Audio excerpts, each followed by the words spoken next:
Wake up, Lincoln. Come on, it's 6 o'clock. Rise and shine, rise and shine. It's time for Early Break, brought to you by Sand Hills Global. Live from Lincoln, America. Here's Jake Sorensen. Did seem kind of meh. Husker Online, Steve Sipple. Surprisingly good. And longtime college football assistant coach, Bill Busch. I want to buy a couple ducks. I'm bringing 2 ducks to the office. This is Early Break.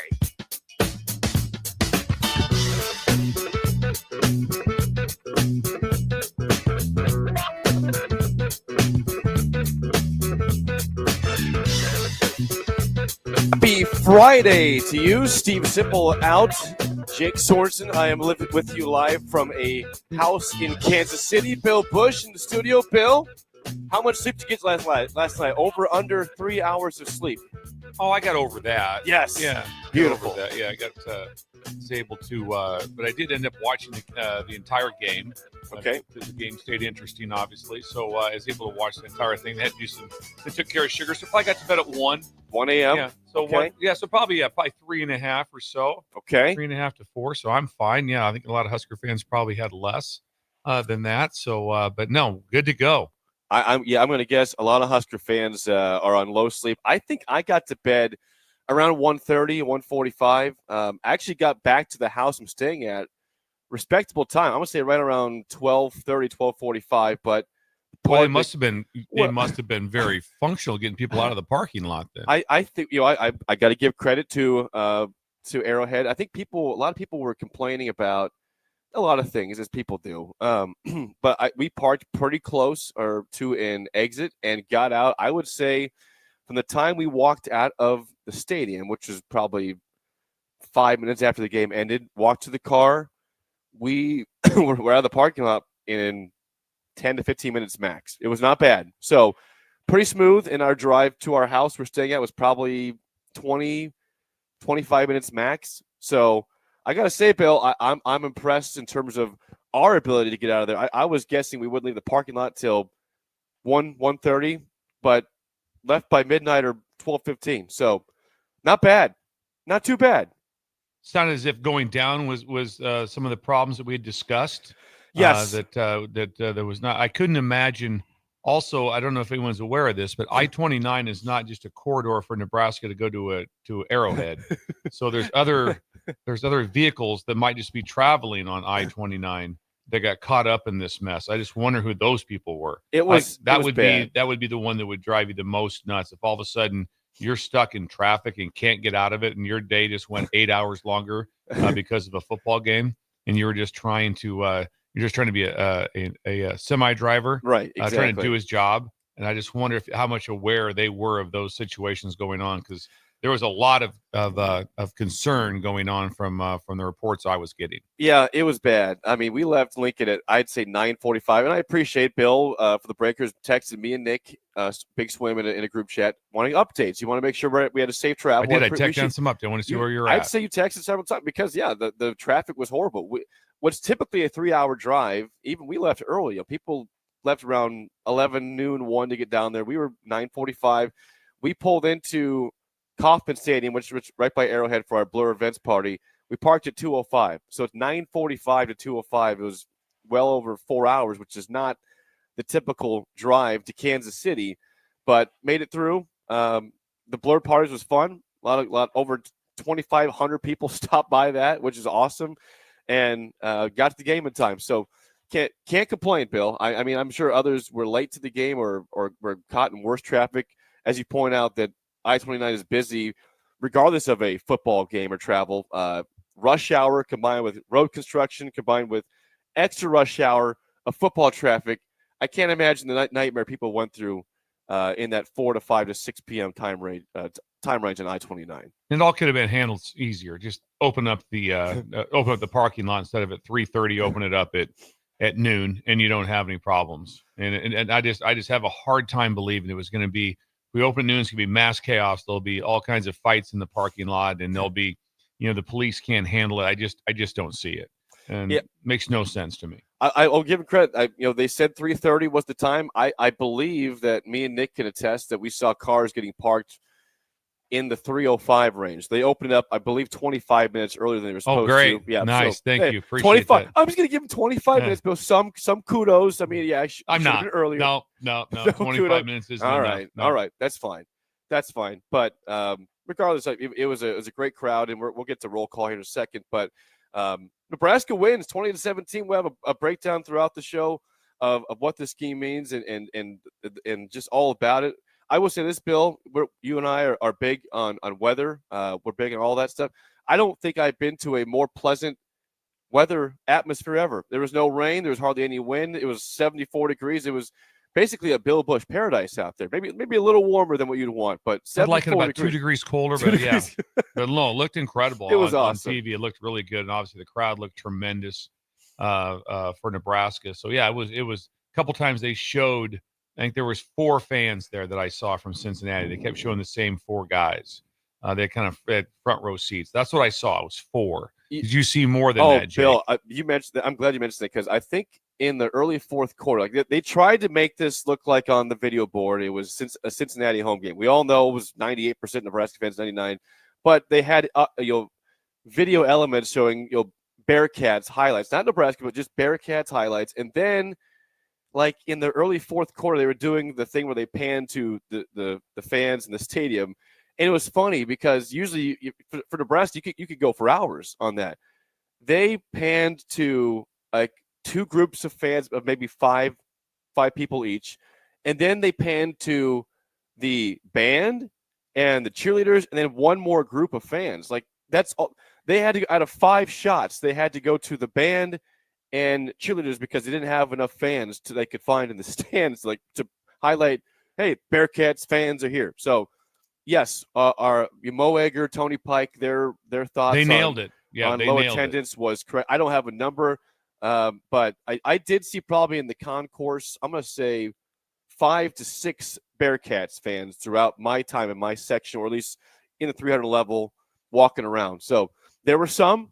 But did you get recognized, Jake? Did people recognize you? Did random people recognize you? I did see some breakers that were both at the Blur Parties event and at the stadium in general, or walking over to the stadium. People after the game, I was walking to my car. Someone yelled hash holes at me. Nice. Somebody yelled, I didn't get a Randy at all, which I was disappointed by. I'm trying to think what else. I got some yells though.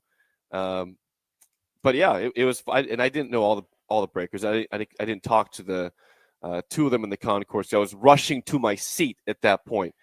But yes, there was a great amount of breakers at Blur, in the parking lot, and also at the game. So shout out to Appreciate the breakers. our for wonderful that, yes. fans who were in Kansas City, and some of those drove home. I mean, Swim, I haven't texted this morning, but Nick Sander drove back to Lincoln last night after the game. I hope he got home safely. I haven't texted him, but I'd like to know how many people actually made that drive home. That's craziness getting back at 3 or 4 a.m., but I understand people have other priorities for today, and more power to them for those who made that drive back. I guarantee you there's a high percentage of those that drove it back. And that's what I wonder, too, just as far as like what was the traffic going out that was heading north, because that had to be substantial. Yes, I'd say quite a bit. But, yeah, I'm still happy that we had very minimal issues getting out of the stadium. I don't know. In breakers out there, 464-5685 for those who were at the game. Did you have a horror show getting out of the parking lot? Or, I mean, we all know it was bad getting in there with the traffic, but did anybody have, was it a good experience, a bad experience? I have not heard any horror stories at all. I just know mine was pretty good. So I'm happy with that.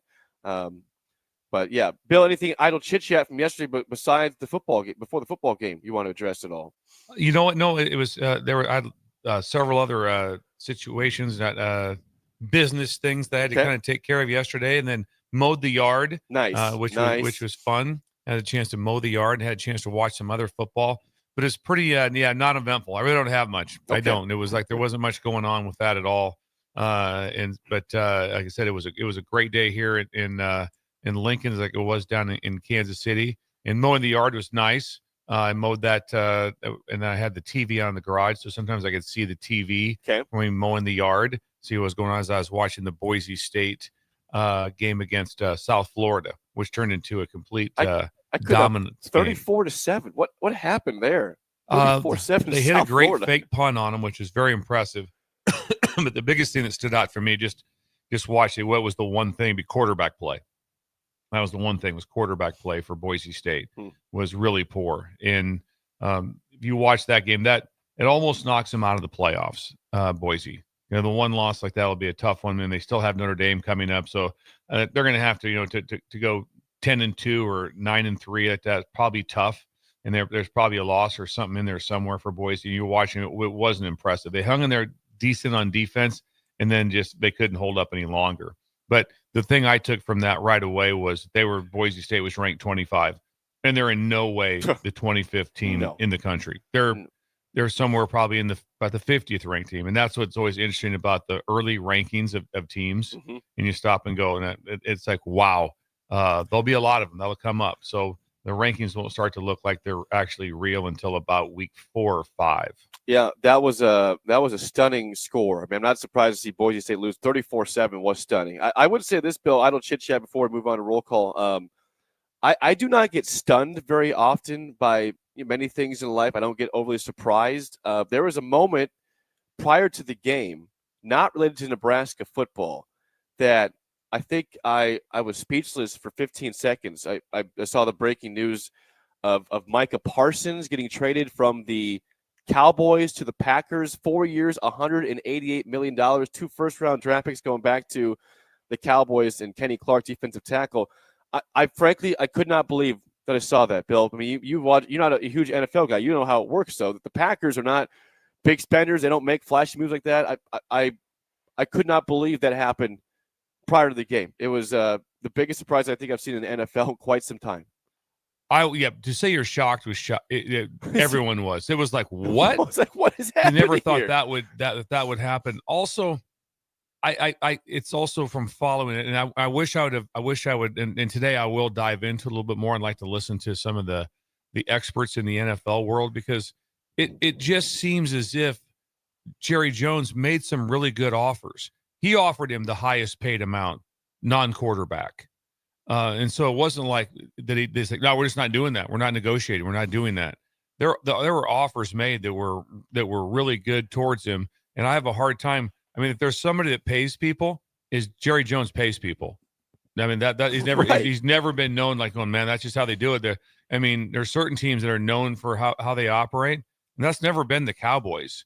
And now there's there's rules, there's caps, there's all those different things, but a pass rusher like that, he's a potential, his talent is he's definitely a potential Hall of Fame player. Oh, yeah.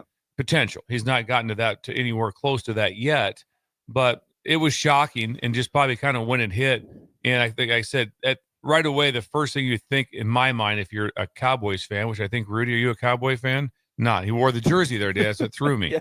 Okay, I thought maybe he was. Very strange. That right away, my first thought was, I don't see where they're at in just making a deep run to have a chance to win a Super Bowl when they lost him. That was my first take, because pass rushers are so incredibly important. Yeah. It's nuts how you need that pass rush. So very interesting. It's shocking they trade him. I mean, again, just is the fact it was the Packers who do not make big investments. They typically don't have that. They like to make they make good deals and find great players without spending big dough. I just was so stunned that it happened. But happy day for Packers fans, concerned day for Cowboys fans, and I can't wait to see how that looks like when he hits the field. But I'm sure we'll have some idle chit chat throughout the show regarding things I forgot before, as I'm on low sleep, as everyone is. Everyone in the fan base is on low sleep. It's not just me. We all are. What if we had some fans out there? Do we still have any listeners, Rudy? Well, something we'll want to know about. Yes, we'll get to that. That's idle chit chat, sponsored by 738 Ag. You need seed, Joey, chemicals, fertilizer, someone on the sprayer for you. 738 Ag runs the whole show. Custom application included. Learn more at 738ag.com. Yes, it is time on a Friday. We had a game last night. It's Friday morning. Nebraska fans are ecstatic. It is time for the roll call. Please text us your name, your age, where you're listening from, and what else we want from the Breakers today, Bill. Just real simple. As the holiday start, are you working today? I just want to know, are you working today? Or is with the win, is this thing kicking off a full Because it felt like yesterday there wasn't a lot going on after about noon in the workforce. Like people are kind of ready for the game, and that kind of conversation went up. Are you working today, Breakers? And I have not seen news. I know, Bill, you were calling out yesterday. You said that UNL should cancel classes if Nebraska wins. So any news on that, Rudy, to you? I believe they have class. They're having class. Okay. I think they are. Oh, that's interesting. It makes me kind of sad. You see a lot of empty classes. People are, down in Arrowhead or KC. They're not going to class today, and I don't blame them. I'm okay with that, students, if you don't go to classes, as well as Bill. If there's any classes, if there's any professors out there that were obviously great fans that said, well, I'll just cancel my own class, even if the president's not going to do it, I'm going to cancel it.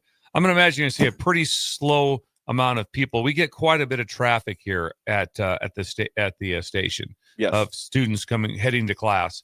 I bet today is going to be a little bit lower. I think people are kind of wound up, and it's the weekend.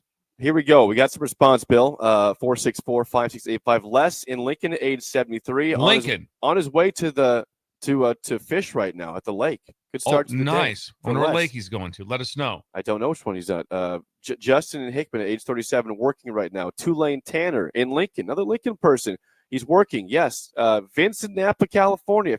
Vince, thank you. 53 years old. He's on his way to work, and right now it's delivering water. It's 4 door to door. 4:15 a.m. where he's at in California. So well done, Vince, getting up and after it. Rod and South Lincoln, yes, working today. John in Roscoe, Illinois, took the day off. Nice. Boy, John, age 42.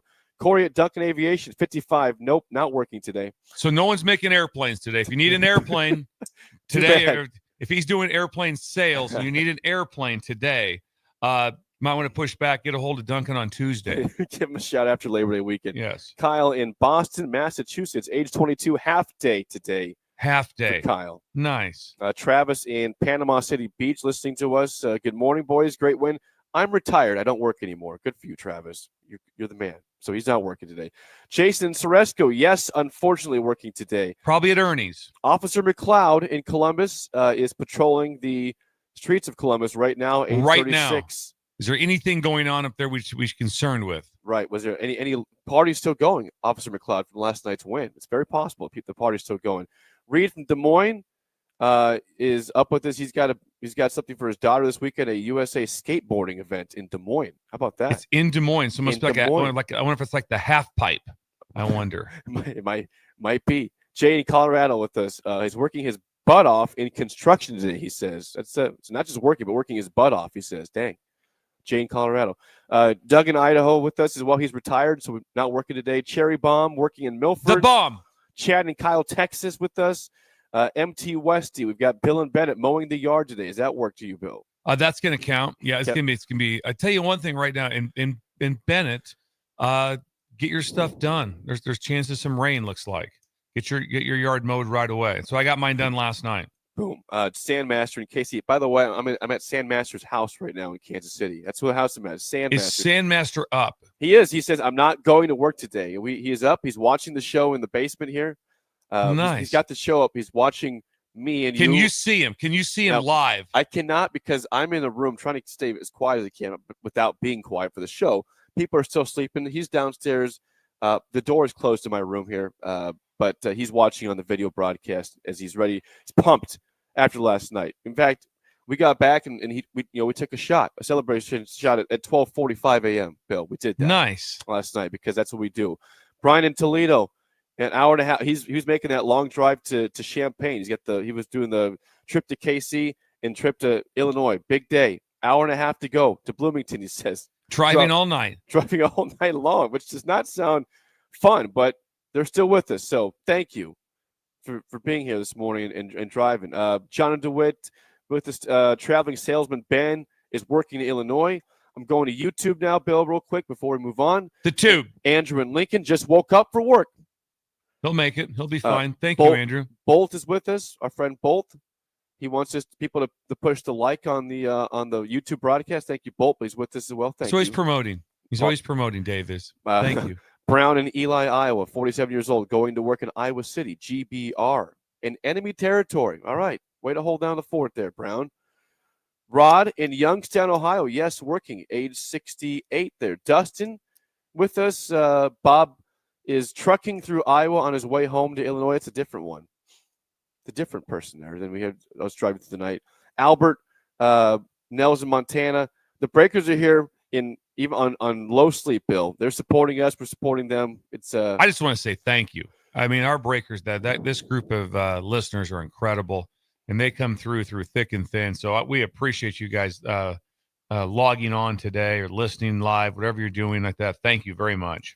That is the roll call, sponsored by Madsen's Bowling and Billiards. Sarah. Go see Sarah, the spirit animal of Lincoln, just out the 48th and Holdridge, for all your sort of happy bowling. Anniversary. Yes, I saw that. It was like Thursday, I think, of the anniversary. I think it was Thursday anniversary. Yes, happily Yes. married. Moved back from New York City here to take over the family business. Absolutely. The kegling business. Thank you. Kegling, yes. Darts, karaoke. Great food. Darts. They have great food at EJ's Bar and Lounge with Madsen. So please go see Sarah and the team this weekend and have a great time their Labor Day weekend. All right, Bill. Last night, Nebraska, it was dicey. Got a little interesting at the very end. The Bearcats had the ball in Nebraska territory, trying to win the game or get to overtime.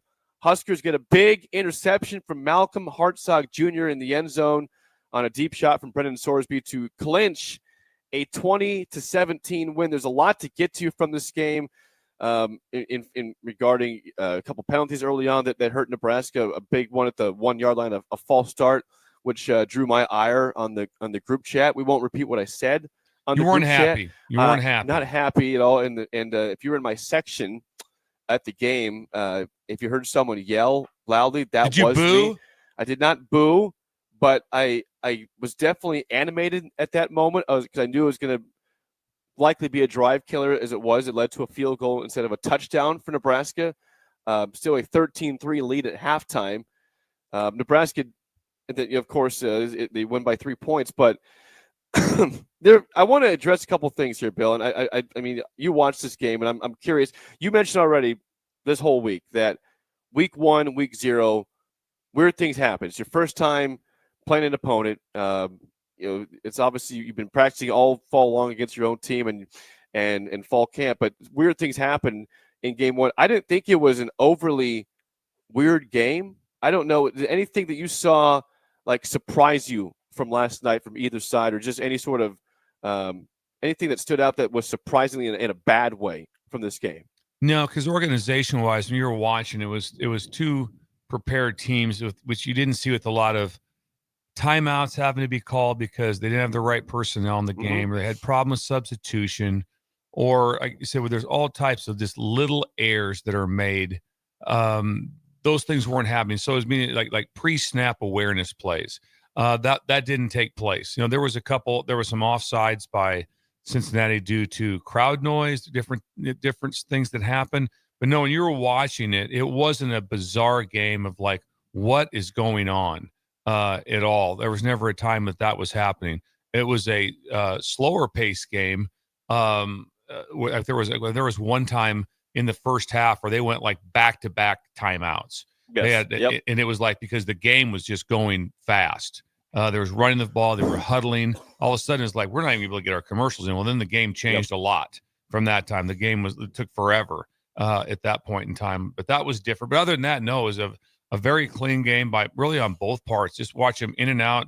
You didn't see the different things happen. Didn't show a bunch of things on the sideline of coaches losing their mind. The way the cameras were set up, the cameras were set to look at the Nebraska sideline. They had to work to show Cincinnati sideline. It was different. So it was a different look. But other than that, no, it was very, very clean. There's a couple stats. Again, stats don't tell the whole story, but these are good stats for Nebraska. Again, you won the turnover battle. 2 turnovers for Cincinnati, a big fumble. Another one moment, Bill. So I was upset at the false start at the 1 yard line. I also was probably more upset that they didn't on the field get the call right on what I thought was the most clear fumble I've seen in a long time. The guy took 3 steps and tucked it in late in the first half for Cincinnati. I mean, was it closer than do you think it was as close to a? It was close. It was closer than what you're saying. Okay, yes, I'm sorry. And especially in real time when they would show it over. Yeah. But it was a catch and a fumble.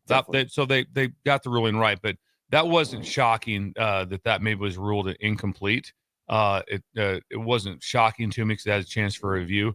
The shocking part of it was which showed up all game was that Cincinnati was playing with They talked about the receivers they brought in. Yeah. What a disappointment. 100%. I mean, the receivers were that it'll probably be I take that back. Akron didn't score 10-0 against Wyoming. So I'm going to say it might be the worst they'll see this year. That's not true. But what happened on the play, if you're Cincinnati, you got to be just livid with it. It was a mesh concept of a crossing concept. And you're in zone coverage like that, your job as a receiver is to hook up. You don't keep running into coverage. And so you're supposed to stop, catch the ball, get vertical. He ran and then Sorsby threw him right into the contact, and it was going to be a 1-yard gain even if there's a catch, in a 2-minute drill. I mean, I remember as I was watching the game, I was watching with Alex and Sydney, and the score was 6-3. I said, you know what I'd do right now? I'd just go to half. I said, because they got a little bit of Cincinnati got a huge break on it. I think it was a poor spot on the first down play before that to give them the first down. It was still just if you go in 6-3, it wasn't like they had no balls down the field. At that juncture, they had about 18 yards passing. And so it would have been better to go in, but the air by the receiver. Now, what he's taught, I don't know that for sure, but I know in concept football, you're taught that, hey, we're running this shallow mesh crossing route, and you're in spot zone coverage that you hook up, and he would have caught the ball and got back to vertical, probably had a 7 to 10 yard gain out of it. Instead, it's a turnover, and the whole game flips on that play. Yeah, and Nebraska capitalized with a touchdown to make it 13-3 at halftime. So that was a great way to capitalize there. Bill, you mentioned that the receivers, and Mo and Tony from Cincinnati, Mo Egger, Tony Pike, they knew there's 5 new guys. They were optimistic about them, and this still could end well for them. You never know how this goes, but when you're quarterback, Brendan Sorsby, here's the stats, Bill: 13 of 25 and a pick, 69 passing yards in the game. 69 passing yards, along of 14. Cyrus Allen led the way with 5 catches for 41 yards. Joe Royer, who could be an all Big 12 type of tight end, pretty quiet, 3 catches for 11 yards. So kudos to Nebraska's defense for stopping them. But you're right. For a group that they were, the media was pretty high on in terms of what they could be, that was disappointing. And I think if you're a Cincinnati fan, you're saying that was not a good look. That's not what we expect from the receiving core. There's a long ways to go there. Well, there was drops, there was routes that weren't run right. I also was very disappointed I thought the offensive coordinator for Cincinnati got much better in the second half. But when you're watching the game, I kind of watch it more from a defensive perspective. Sure. There wasn't a case where it's like we're just taking Royer away. They didn't have a plan of how to get him the ball anywhere down. I mean, he's their best player, right? And there wasn't a plan to get him the ball down the field, in the seams, different things.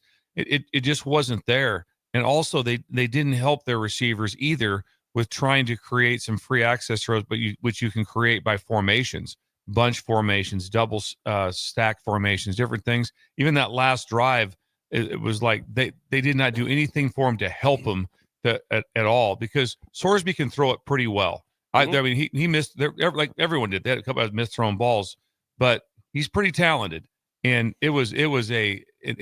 Nebraska obviously deserves credit, but I think that's going to be a struggle bus all year long for Cincinnati. I don't see it on the outside whatsoever. And so that's going to be interesting for him how that plays out. Yeah, and I pointed out that, again, we already talked about Malcolm Hartzog with the game-winning pick. They took a shot there. They didn't really ever complete a shot in this game. And at that point, Bill, I mean, I'm curious your thoughts on their strategy, because they were in field goal range. I believe maybe need a couple more yards for field goal range, and they they took a shot at the end zone, and Hartzog had a great play. It wasn't exactly in a catchable spot, I didn't think, for that receiver. Did you mind the play call there? Do you mind the shot by Cincinnati? Obviously, it did not work out, but what was your reaction in that moment to that particular play that they did? Well, I'd be the most concerned with how it was handled post snap, because the quarterback made a critical error. I mean, through interception, critical error. The critical error is that he saw it as one high. He saw it as man coverage, and it was a bail coverage to cover 2. And so so that ball would never be thrown into that coverage. If he puts it high and outside, Hartzog couldn't get to it. He threw the ball on the inside, and so he wouldn't have got to it. And whether the receiver catches it, don't know that. But he had a complete misread, and then that's the difference of like great quarterbacks, NFL quarterbacks. They would have saw that happen immediately when they were dropped back in. So, like I said, he misread it. He thought he had man coverage. Was in general man coverage. The ball's thrown up. Those are very low interception routes. It's like, okay, either we're going to catch a shot here or not. So I didn't mind the shot to say we're going to throw it down the field. And Nebraska also played for that. Because if you're at Nebraska at that point in time, what you don't want to have happen is lose the game on a shot because they're already in field goal range, a long field goal, but they were in field goal range. And also the chance, that was a first down play. Also the chance that they get some more yardage was probably pretty good, but they were going to get some more yardage. So at that point in time, you're like going, listen, let's not worry here so much about having to not let them have a shot at a field goal. Let's make sure we don't have one that, because they complete that pass. It'd been hard for Nebraska to win. They'd have been down 4 with 40 seconds left. It'd have been tough sledding for him. So it was just a misread. Now, where if you go back and say how'd things go, man, Nebraska caught they caught all the breaks, and they did. They caught all the breaks. I mean, they had 2 gimme walk-in touchdowns on defense for Cincinnati that they didn't complete. On the sack fumble, yes, the first guy, if he picks it up clean, it's a touchdown. Yep. And not just so much clean, they don't even get the ball. Great job by Raiola getting back on them, but it's a walk-in. And then in the third quarter, I believe it was, they throw a layup, a pick six. Yep. I mean, it was a kind of a lob thrown ball back into the boundary, and it's just a layup one, and he just drops it. And I don't know how many. I'm saying he catches that ball 99 out of 100. He catches that ball. It was just a layup right in. I mean, you couldn't have got it any better. It wasn't like tough play. So they had 2 walk-in touchdowns.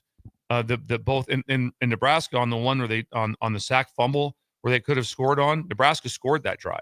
They did. And so that was just the monumental plays where things just went your way. It's hard to say, well, that's just football. Man, if those things are different, I don't know how the game wouldn't be a lot harder to win.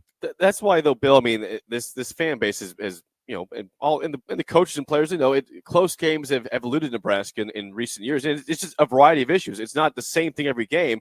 So when you're at this game or watching on TV, Nebraska fans are expecting the worst to happen. Oh, here we go again, and that sigh of relief you have when that pick is made by Hartzog. I mean, some disbelief that it ended like that with the way they were driving with Sorsby's legs and how he ran it, but it's something where that game was not a must win. We talked about the season can be redeemed if you lost the game, but if they had lost in that fashion again, of a score late, a touchdown to take late, or an overtime, and it's the same type of result, it's just I can't imagine where mentally the fan base is. I'm not going to speak for the team or coaches and how they overcome that, but the way it ended that way, I saw so much relief in that parking lot and that fan base leaving the stands that it was a beautiful sight to see. Bill, sighs of relief all across Arrowhead Stadium.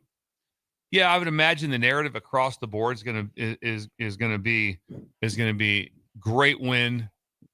It's all that matters is a win. It's a W. A lot of work to do. I think that's probably the standard narrative across the board. Is if you break down all the different things, because if I had to say right now what's Cincinnati, I think they'll be fighting that last game hard to be a 6-6 team, and that might even be when you're watching. There was never a time you were watching them you were like, man, I think these guys they might win the Big 12. No, that's not get that vibe. That's not the case. I was astounded with some of the things that were going on defensively for Cincinnati. Because it was just there was free access throws everywhere, and on third down, I would point it out we were watching the game. I said I was watching it with my son-in-law, and I'm like, "There's a layup throw right here for first down," and that's what they threw it to, and they didn't miss it either. And it was so many times that they didn't challenge receivers. I mean, you just can't do that that's the first thing you say defensively on 3rd and 4 to 3rd and 6 is you cannot allow a free access throw. In Cincinnati, their coverages they called allowed a free access throw. on those situations. And then so some people work. I know where there was a narrative of, man, we don't take shots in the field. Everything's dink and dunk. We're not doing this like that. Out of dink and dunk too, because everything's wide open. And that was a situation that I thought for Cincinnati, Cincinnati was very, very generic defensively. Nebraska was much more advanced defensively with their plan. We have a lot to still get to throughout this game, throughout the show today. But before we get to break, Bill, if you are hungry for breakfast, brunch, or lunch in the downtown Lincoln area, where might you tell breakers to go today? The Bird. Early Bird, 19th and K is open for. Went yesterday. You did? Yep, had breakfast yesterday. How was it? What'd you have? Incredible. The breakfast nachos. So it's like breakfast nachos, but instead of chips, it's tater tots. It is incredible. Yes, breakfast all day. We lost Jake. What happened, Jake? What happened to him there?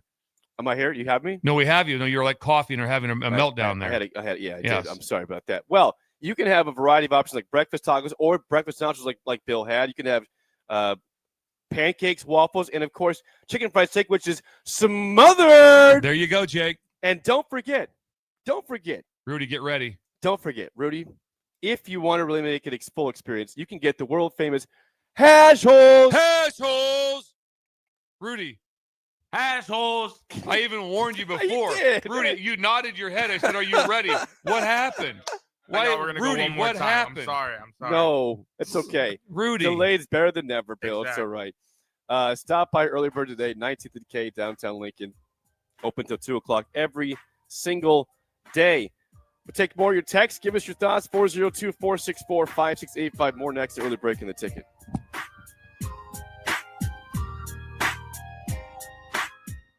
You're listening to Early Break with Steve Sipple, Jake Sorensen, and Bill Busch. Sponsored by Sandhills Global on 93.7 The Ticket and theticketfm.com. Are you ready for a new opportunity? Check out Sandhills Global. Join a dynamic team where your skills are valued and your career can soar. We offer full-time positions with a 4.5-day work week, competitive pay, excellent benefits, and a positive work environment. From IT and marketing to sales and finance, we're looking for talented individuals just like you. Apply today at sandhills.jobs and take the first step towards an exciting future. That's sandhills.jobs. Don't wait, apply now. Hi, I'm Casey Oddie, and I'm the Retail Banking Manager at your local Midwest Bank branch on 70th and Pioneers Boulevard. Banking may be my job, but supporting the community is what I care most about. Whether I'm showing up at local events, partnering with schools, or helping people reach financial milestones, I am proud to be a part of what makes Lincoln strong. Let's build something together. Stop by and say hi. Your community, your bank, Midwest Bank. Member FDIC. There are great Mexican restaurants all over town, but there is one that is especially worth the drive from any part of town. Tacos Los Hermanos at 70th and Havelock. Cool off this summer with a delicious horchata or other special drinks, and grab one of their famous taco boxes for a group of friends or coworkers to enjoy, full of birria tacos and many other options. Don't forget their great desserts like tres leches, flan, and cheesecake. Get to Tacos Los Hermanos for lunch or dinner today at 70th and Havelock in Lincoln.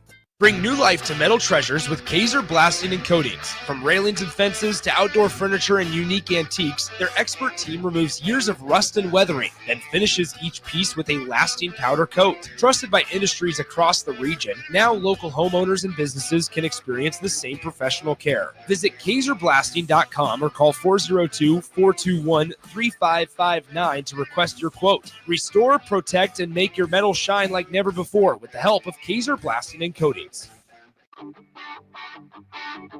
Gaina Trucking is hiring CDL Class A and B drivers. Their strong team culture makes it not a job, but a career. Gaina Trucking offers health, vision, and dental insurance, 401k with company match, an employee assistance program, and other bonus programs. Build a better career today with great team culture at Gaina Trucking. Learn more and apply today at GainaTrucking.com. The party is back on in Lincoln this fall, and there's no party like the A1 Automotive Ticket Tailgate pregame show. Join the whole Ticket crew for 2.5 hours of pregame coverage before every home and away game this football season as they get you ready for the game. It's the A1 Automotive Ticket Tailgate pregame show at our downtown studio at 11th and O. Sponsored by Select Plumbing, Raising Cane's, Wall-to-Wall Wine and Spirits, Elway Power Sports of Lincoln, Currency, and the Kindler Hotel. Gary with Gary Michaels Clothiers Lincoln. I'm here to tell you about our custom shirt program. When you come into the store, we measure your chest, mid-waist, and sleeve length.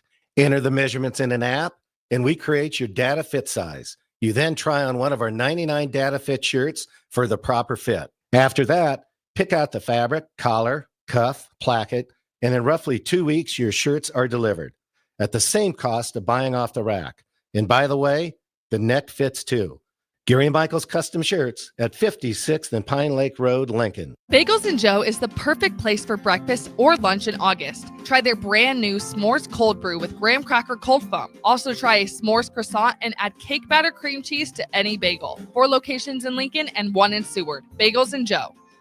What's better than supporting your favorite radio station and eating delicious Nebraska-made products? Smoking Gun Jerky of Nebraska wants to highlight you, the listener, on the 93.7 The Ticket Wall of Fame at the store. Stop by the store at 48th and R in Lincoln and see their huge variety of small batch gourmet jerky. Or if you're not in the area and want to try some, go to smokinggunjerky.com and enter code EARLY for 10% off your purchase. It's the ultimate low-calorie, high-protein snack at Smoking Gun Jerky of Nebraska. Give your furnace a break with the help of Heartland of Nebraska Windows. Heartland of Nebraska Windows offers a free estimate, full window replacements, all vinyl triple pane windows, and a lifetime warranty of everything, while still keeping their prices affordable. Sounds too good to be true, right?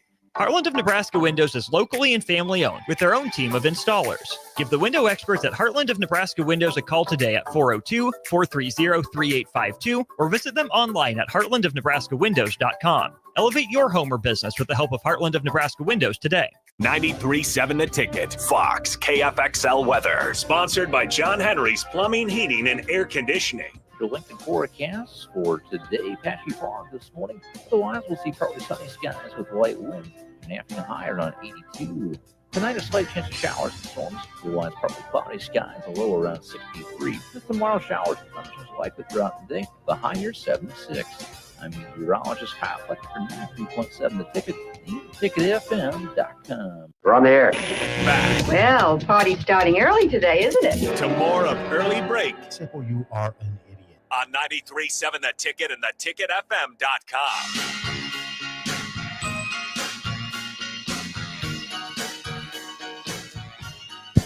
I don't know about you, Bill, or Breakers, but if I were in Lincoln today or in the area and I wanted to celebrate Nebraska's win from last night, I might make a trip for lunch or dinner. Highway 6. Down Highway 6 to see our good friend Phil at Ruhlman's Steakhouse. Have a wonderful steak. The cookie skillet to celebrate. You could have wood-fired chicken. I mean, they have everything you want, and the place is beautiful. We were just there Wednesday night. I don't know why you wouldn't make plans to go there for lunch or dinner today, Bill. It has to be incredible. That feeling's going to be there tonight. There's going to be football games on. What a night to sit out back. Phil's got that amazing patio out back, that covered patio with the giant screen TV out there. What a time to go out and again, embrace this huge win. That is going to be a festive atmosphere tonight and tomorrow night. It's going to be a lot of fun. Can't wait for it. And reminder, I think Phil was at the game. He told me and told us he was going to depart probably by 5 a.m. today. So he's probably on the road back to Lincoln as we speak, back to Ashland right now. Phil, don't text and drive, but if you can chime in, let us know.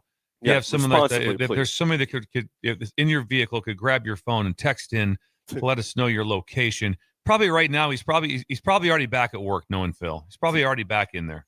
Probably slept for 1 hour. Yep. That's all I need. Phil. Back to Lincoln, back to Ashland. Go see Phil, celebrate the win. Have a great Labor Day weekend over there at Ruhlman Steakhouse, Highway 6 in Ashland. We talked about Sorsby and the passing game being rough, Bill, and we talked all week long about his legs and his ability to run the football and his desire to run the football. The stats last night, Bill, for Sorsby, and he ran a lot more in the second half than the first half. 13 rushes, 96 yards, 2 touchdowns for Sorsby. Again, the passing game was not great for the Bearcats. He was good on the ground. I mean, just go into detail again, Bill, how difficult it is for a coordinator and a defense to stop a running quarterback and try to calm the masses down who are freaking out about Sorsby and the inability to stop him on the ground last night? Well, there's a couple things which I mentioned it on air, and I mentioned it on our Wednesday night event, was that what really makes me nervous as a defensive coordinator is when they can make plays off the scramble. You have a chance to defend the quarterback run. You can rep it, do things. The scramble is hard. It's all of a sudden it turns into playground football in a way. And obviously he was very, very talented. There's just some people in the playground. It's like, I can't tackle him. Right. I can't touch him. And that's what happens in those situations. But they had a nice run game with him. They had quarterback draw game. Then they had quarterback scramble. So the touchdown run he had where he hit the pylon on, that was however you want to name it, there's different names for, we used to use the term bluff for the play, but it's a midline play, bringing a tight end around. It's very hard to defend because once the quarterback is carrying the ball, now you need 11. It's 11 on 11 football. That's what makes it very difficult. And so they had that scheme part of it. And then I said the quarterback draw part worked out very well. And then also that the ability to scramble. So it was a three-legged stool with him, and it was a lot. And I'm sure right now they're just frustrated that they didn't do it again because they probably could just say, hey, we're just going to run the quarterback. We're going to get the ball down to somewhere at the 20-yard line and kick this field goal and go to overtime to have a chance to carry on. But it is so frustrating as a defensive coordinator. And right now, if you're watching, because I thought the running backs for them were just okay. Yep. Probably below okay. And that's why they've transferred from Ohio State and from Wisconsin. They were very average. Emmett was clearly the best running back on the field last night. Wide receivers very limited. So the quarterback play for Cincinnati is everything. Yep. I mean, he's absolutely everything. So I was impressed with him. I really was. And he has the ability to throw the ball too. Obviously, he just made one critical error. That's what he did. He made one critical error and didn't read the coverage of what happened on the rotation on a post-snap play.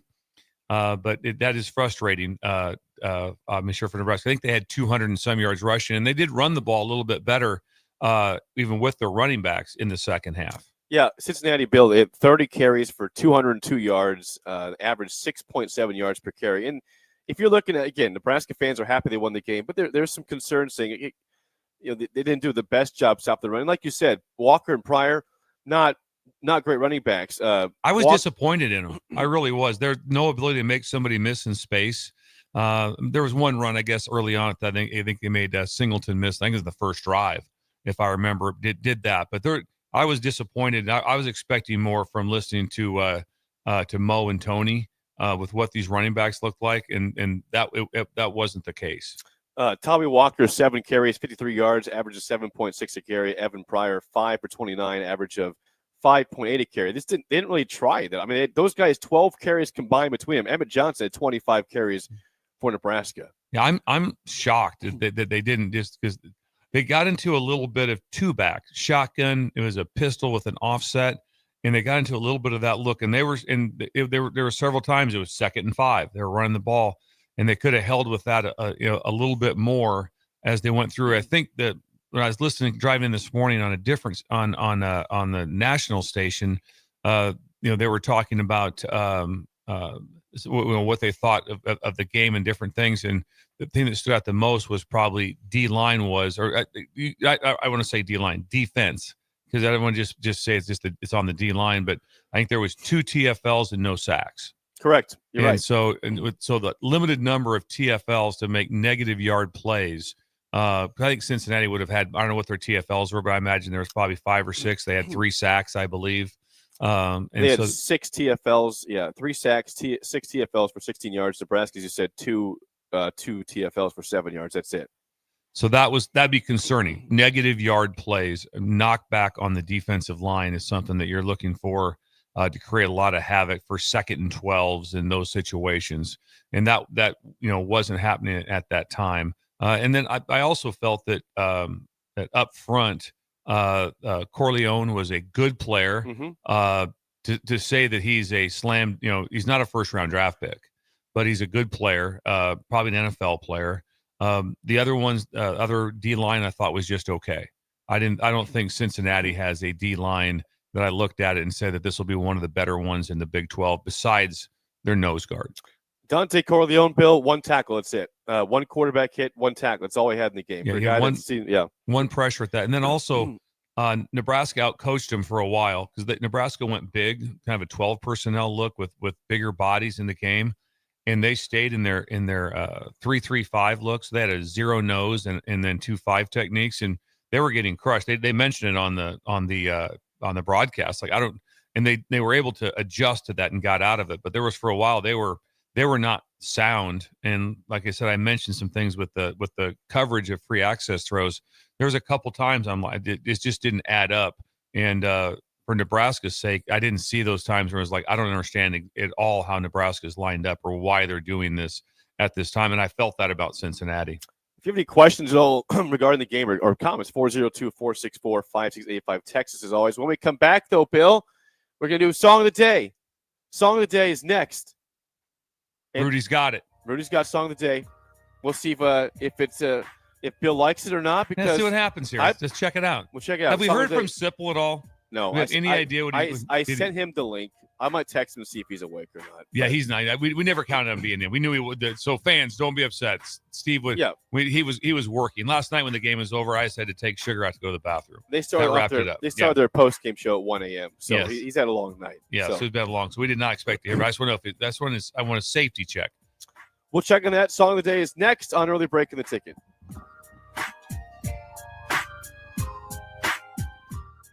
You're listening to Early Break with Steve Sipple, Jake Sorensen, and Bill Busch. Sponsored by Sandhills Global on 93.7 The Ticket and theticketfm.com.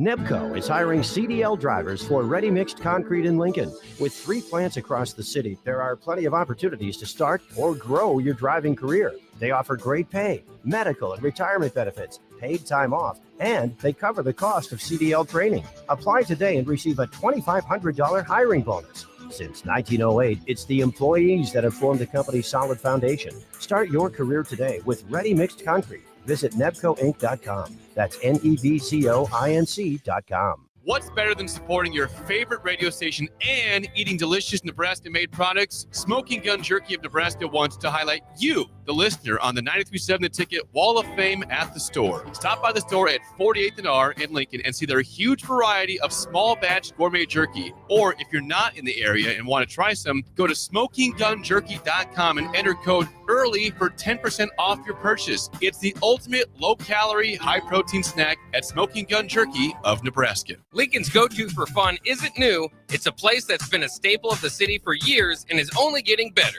Matson's Bowling and Billiards always has open bowling available with no long lines, unlike other centers. They have live music almost every weekend and great food at EJ's Bar and Lounge, with seating for 150 people. They have popular meals like the EJ Burger, pizza for the whole family, and famous EJ's Wings. Contact Sarah to book a party for friends, coworkers, or family at Matson's Bowling and Billiards, just south of 48th and Holdridge.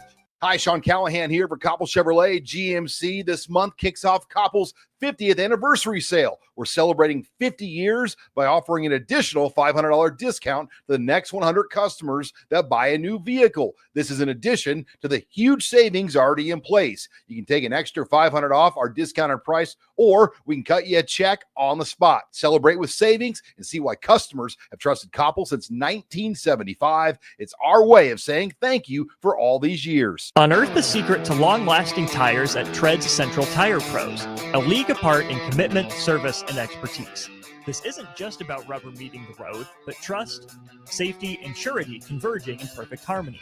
This is where expectations are exceeded every time. Make your appointment today at Tread's Central Tire Pros, just south of Cortland on Highway 77, or visit our website to explore our services. Remember, when it comes to tires, choose Tread's Central Tire Pros because we tread differently. Boxing is back this Saturday with no nonsense at The Complex. The Midwest's best professional boxers will display their best performances with hometown favorites Clyde Godzilla Johnson and Jack Lawless Frericks among the boxers. Get your tickets at thecomplexlincoln.com, where you can live stream the event as well. Doors open at 6 p.m. with first bout at 7 p.m. this Saturday, August 30th at The Complex at 1555 Yolanda Avenue.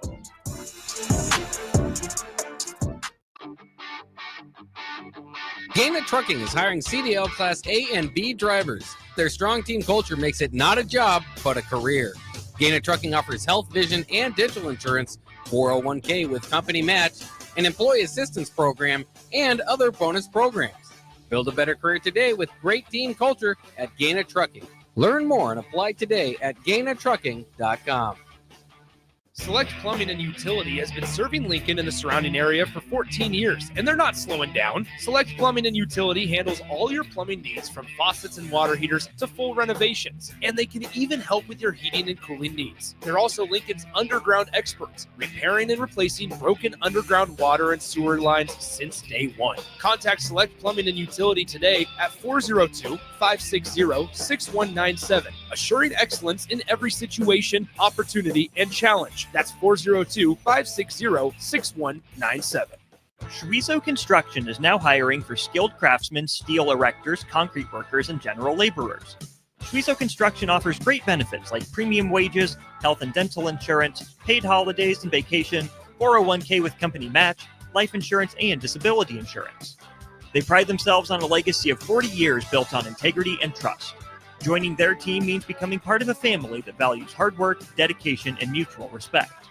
Apply today at Chorizo.com. That's SCHWISOW.com. The party is back on in Lincoln this fall, and there's no party like the A1 Automotive Ticket Tailgate pregame show. Join the whole ticket crew for 2.5 hours of pregame coverage before every home and away game this football season as they get you ready for the game. It's the A1 Automotive Ticket Tailgate pregame show at our downtown studio at 11th and O. Sponsored by Select Plumbing, Raising Cane's, Wall to Wall Wine and Spirits, Elway Power Sports of Lincoln, Currency, and the Kindler Hotel. With UBT, you've got total control over your money. Like Doug, who runs his game day tailgate like a well-oiled machine. I got burgers, brats, chicken, dogs, plus all the fixins. And with the UBT Go app, I can track my food spending from anywhere. Pro move. They don't call me Grill Sergeant for nothing. No matter your goals, UBT helps you feel good about reaching them. Union Bank and Trust. Member FDIC. Unearth the secret to long-lasting tires at Tread's Central Tire Pros, a league apart in commitment, service, and expertise. This isn't just about rubber meeting the road, but trust, safety, and surety converging in perfect harmony. This is where expectations are exceeded every time. Make your appointment today at Tread's Central Tire Pros, just south of Cortland on Highway 77, or visit our website to explore our services. Remember, when it comes to tires, choose Tread's Central Tire Pros because we tread differently.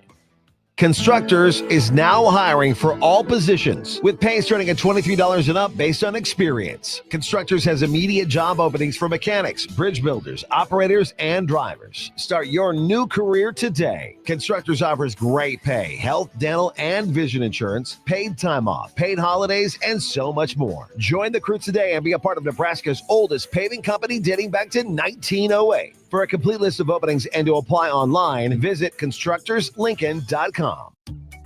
Are you ready for a new opportunity? Check out Sandhills Global. Join a dynamic team where your skills are valued and your career can soar. We offer full-time positions with a 4.5-day work week, competitive pay, excellent benefits, and a positive work environment. From IT and marketing to sales and finance, we're looking for talented individuals like you. Apply today at sandhills.jobs and take the first step towards an exciting future. That's sandhills.jobs. Don't wait. Apply now. Hey Husker Nation, this is Todd Euler, two-time national champion, here to talk to you about Window World Lincoln. At Window World, we specialize in replacement windows, doors, siding, and roofing. Whether you're looking to enhance the beauty of your home or increase its energy efficiency, we've got you covered. And here's the best part. We offer the best for less. Our team is dedicated to providing top quality products and exceptional service at affordable prices. We want to earn your business and make your home improvement dreams a reality. So why wait? Contact Window World Lincoln today at 464-7313 or visit our website at WindowWorldLincoln.com. Window World Lincoln, where quality meets affordability. This is Lincoln's home for sports talk on the FM dial. Also online at theticketfm.com. On the internet, KNTK FM Firth, 93.7 The Ticket. You love to bash his sports takes. Now, will you feel like an idiot if you're No, a big tough? never feel like an If idiot. you're a big tough guy this morning, But you really love to voice your displeasure for his music choices. stumbled on an issue that I did not think would generate this much passion and discussion. It's time for Jake's questionable song of the day on Early Break on 93.7 The Ticket and theticketfm.com.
Once again, your song of the day from 1964, Kansas City. Go ahead, lower it, Rudy. Hey, hey, hey, by the Beatles. 464-5685. 1 is bad. 10 is good. Texture rating on the Sauter Heyman Jewelers song of the day.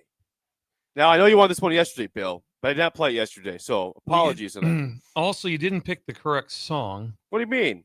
That's not the Kansas City song. That's one? Yeah. Which one Going did you to want? Kansas City, Here I Come. That's you have the wrong song too, Jake. The song Kansas City was a #1 hit in 1959. That's the version you're looking for. I'm not even really sure what that was. Have you never heard that song? That one never? Nope, never really heard That's it. the Beatles. Yeah, doesn't matter. Little Willie Littlefield was the one that was recorded like that. It was the #1 song in 1959. Yeah, that's interesting, Jake. Yes. Yeah. So you had the song that I think everyone's anticipating of Kansas City. That's not even it. And then also you're a day late with that. And this whole thing was about going to Kansas City, Here I Come. And this is more about Kansas City, Here I Leave. Right. So, yeah, interesting. It wasn't a bad song. It's a 501. Yeah, it was just a big swing and a miss, Jake, when it should have been a yesterday song. I should have. Yeah, it should have been a yesterday song. And then we should have played the correct version. Also, if you get a chance, Google that and you'll hear the correct version. I think the breakers will chime in on that. At least the older breakers will be able to do that. That song right there, they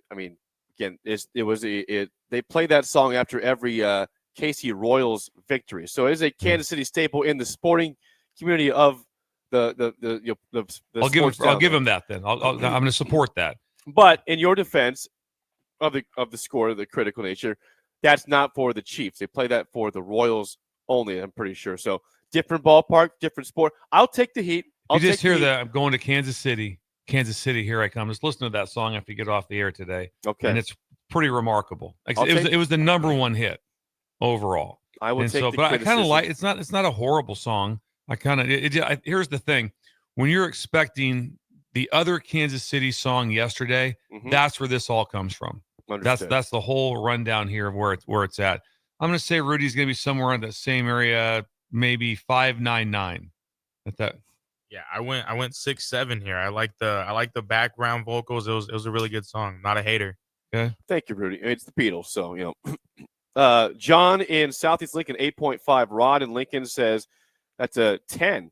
I'm not giving it a 10, Bill. I would push back on my own side. I would not give it that high a score. It's not a 10. It's not a Come 10. on, guys. He's happy though. Yeah. Officer McLeod, 8.5. Shamia, 7.5. I like the guitar, says Shamia B. Doug in Idaho, 6.1. Kevin in Centennial, 7. Who in Columbus? Bird, 6. From Bird in Columbus. That's pretty high for Bird. I think right now also, like I said, my deal, I blocked the song out after it wasn't the song I was hoping for. And I wanted it yesterday, so I blocked it out completely. And then now I also feel we're getting just happy Cornhusker fans that are just they don't care. You could have played any song right now and it would have got a 9 probably, Jake. Any song would have went over very well today. Brett Bertrand 5. It goes high there. Bill and Bennett 9. White Sharpie 7.6 after a Husker victory. Sandmaster 7. Kodiak Bear gives it a 2.3. Ouch. The Bear. Ouch. But face on it says I crapped the bed. 0 on that one. You did pick the wrong one, Jake. You picked the wrong Kansas City song. Gavin and Pender, your friend 5 from Gavin. Beef tacos 6.8. Met his wife. We did. Someone says 3.2 from somebody on the unnamed text. Sorry, that's Mitt, Arkansas. 3.2. 4.2 from Ricky Bobby on the text line. YouTube, we have Genghis gives it a pass. Didn't like the song, but gives it a pass because the Nebraska won. We also have on YouTube, let's see, where's the scores there? We have Bolt 4.0, Nels 2.3, Troy 5, Albert 3. Not the highest scores. It's fine. If I played the wrong song, I apologize. That song, though, like I said, is played at every Royals game if they win. They lose, you don't get the victory song. That is the victory song for the Royals. I'm wearing a Royals shirt right now, so. All right, I'm gonna support you on this, Jake. I am. Thank you. Thank you. The other problem with the original song, it's one of my favorites. It just puts you in a happy mood. It's one of my all-time favorite songs. And I don't like songs from the 50s. That's not my era, But that's my the late 50s. That's my song. I will make sure that once we are off the air at 9:00, my first mission, Bill, will be to listen to the song that you were going to hoping Kansas for. City.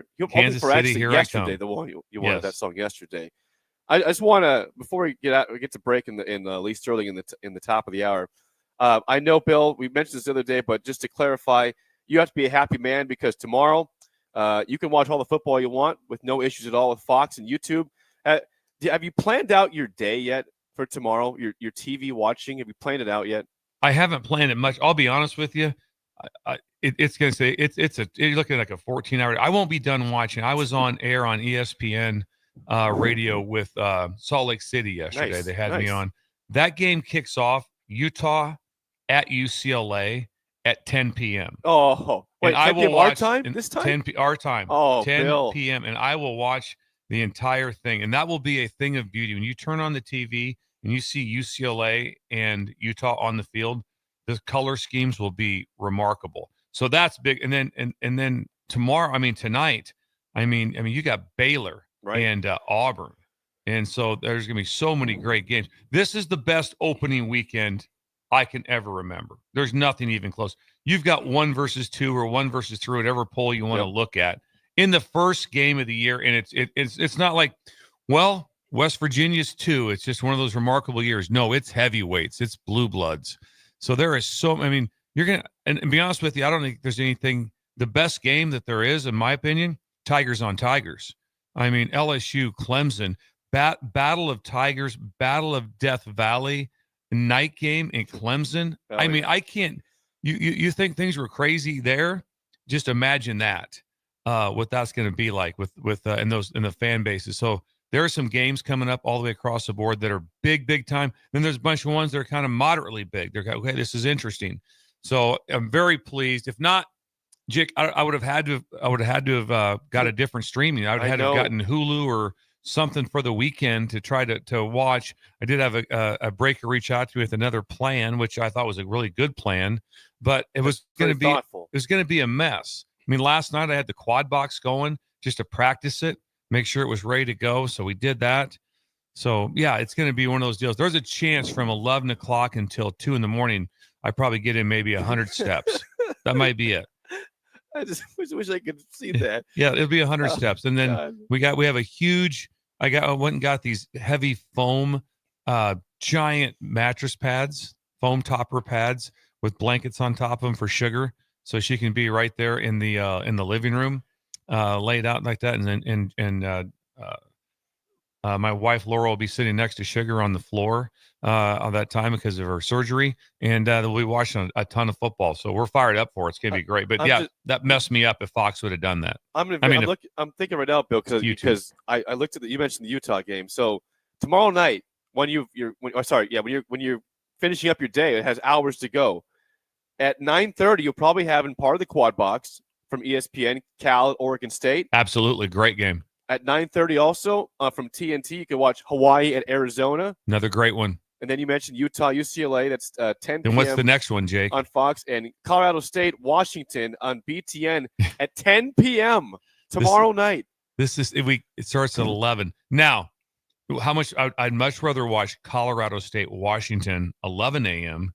and then have Ohio State, Texas later. That's still there's not one person that thinks that Big Noon's cool. There's not one. There's not a fan. There's not a pundit. There's no one. It's like this is, and they tried to. They even said we'd offered to do it a different time, and they said no. And but I will be watching. I'm not going to not watch it, because I want to see what's going to happen in that game. So I'm very excited to see what goes down. But there's incredible football. I mean, we had people struggling to stay awake last night watching the game from wherever you're at for an 8 p.m. kick. You're talking about 10 p.m. Yeah. There's two Big Ten teams playing at 10 o'clock tomorrow night.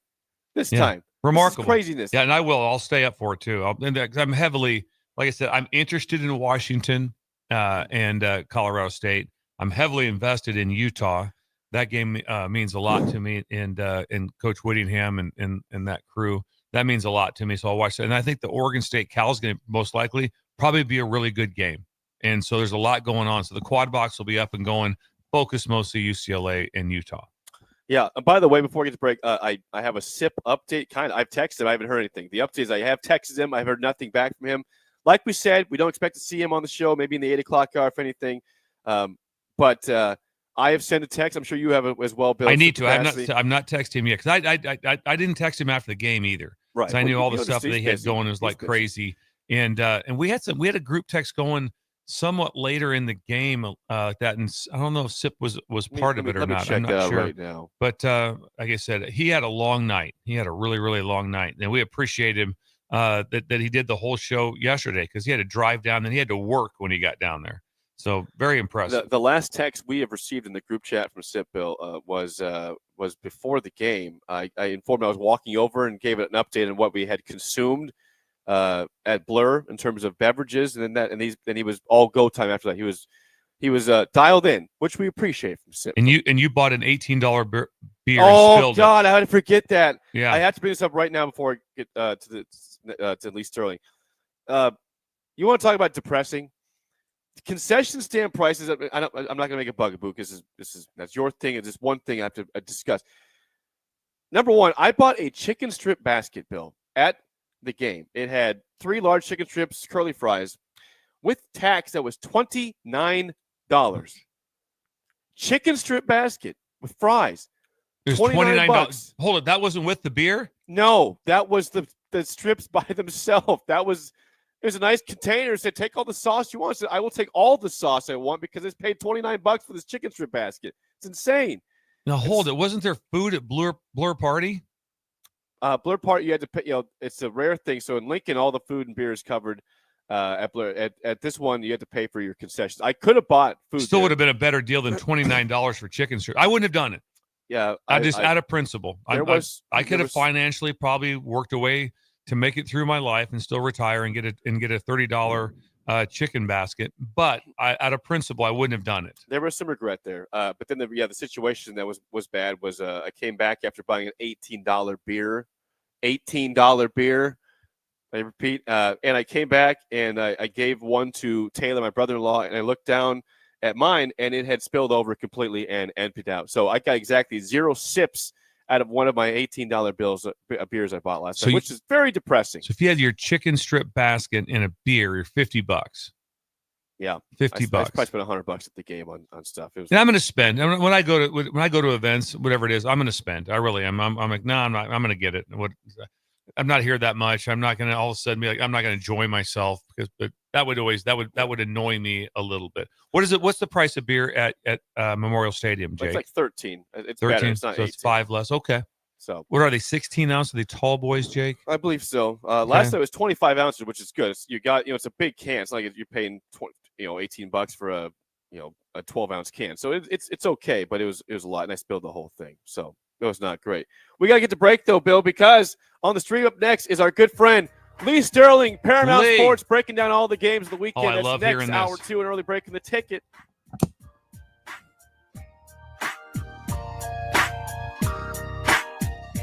You're listening to Early Break with Steve Sipple, Jake Sorensen, and Bill Busch. Sponsored by Sandhills Global on 93.7 The Ticket and theticketfm.com.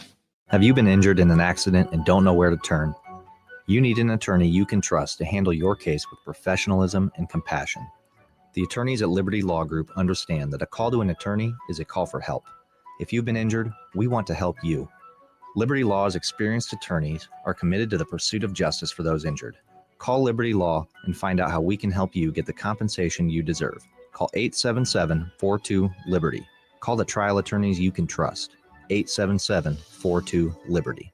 We interrupt this commercial break for an important story. There once was a man from Nebraska who went searching for food in Alaska. When his stomach was rumbling while laying in bed, he could think of only one option, Führer's cheese spread. So he left at once and drove day and night to return back home for cheese spread delight. Now his stomach is full and the voice in his head tells him no more vacations without Führer's cheese spread. Find yours today at most local grocers. Gaina Trucking is hiring CDL Class A and B drivers. Their strong team culture makes it not a job, but a career. Gaina Trucking offers health, vision, and dental insurance, 401k with company match, an employee assistance program, and other bonus programs. Build a better career today with great team culture at Gaina Trucking. Learn more and apply today at GainaTrucking.com. Bring new life to metal treasures with Kaiser Blasting and Coatings. From railings and fences to outdoor furniture and unique antiques, their expert team removes years of rust and weathering, then finishes each piece with a lasting powder coat. Trusted by industries across the region, now local homeowners and businesses can experience the same professional care. Visit KaiserBlasting.com or call 402-421-3559 to request your quote. Restore, protect, and make your metal shine like never before with the help of Kaiser Blasting and Coatings. At Fairway Meat Market, your family, and as part of the family, they want to save you money on your meat and groceries. Now, through August 31st, enjoy USDA Choice whole boneless ribeye loin for $14.99 per pound. All natural boneless chicken breast for $2.99 per pound. All natural whole bone-in pork butt, $1.69 per pound. And buy 5, get 5 free on brat patties. That's all at Fairway Meat Market in the Rockledge Square Shopping Center, just south of 84th and Van Dorn. Wall to Wall Wine and Spirits is your place in North Lincoln to go for all your needs in wine, spirits, and beer. They also have a large variety of cigars in their walk-in humidor, and they have a top-notch walk-in temperature-controlled high-end wine room. Plus, you can enjoy free samples from their tasting bar. There's only one place to go for all your needs for spirits and cigars. That's Wall to Wall Wine and Spirits on North 27th Street in Lincoln.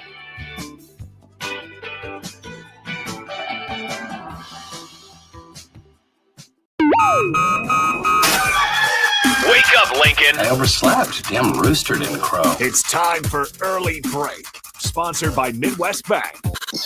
Live from Lincoln, America. Here's 93.7 The Ticket's Jake Sorensen. I'm wrong, but I'm not. Husker Online, Steve Sipple. If I were a feral cat. And longtime college football assistant coach, Bill Busch. You get one team. Mine's the Houston Oilers. I'm not the Texans and I'm not the Titans. So I'm out. This is Early Break.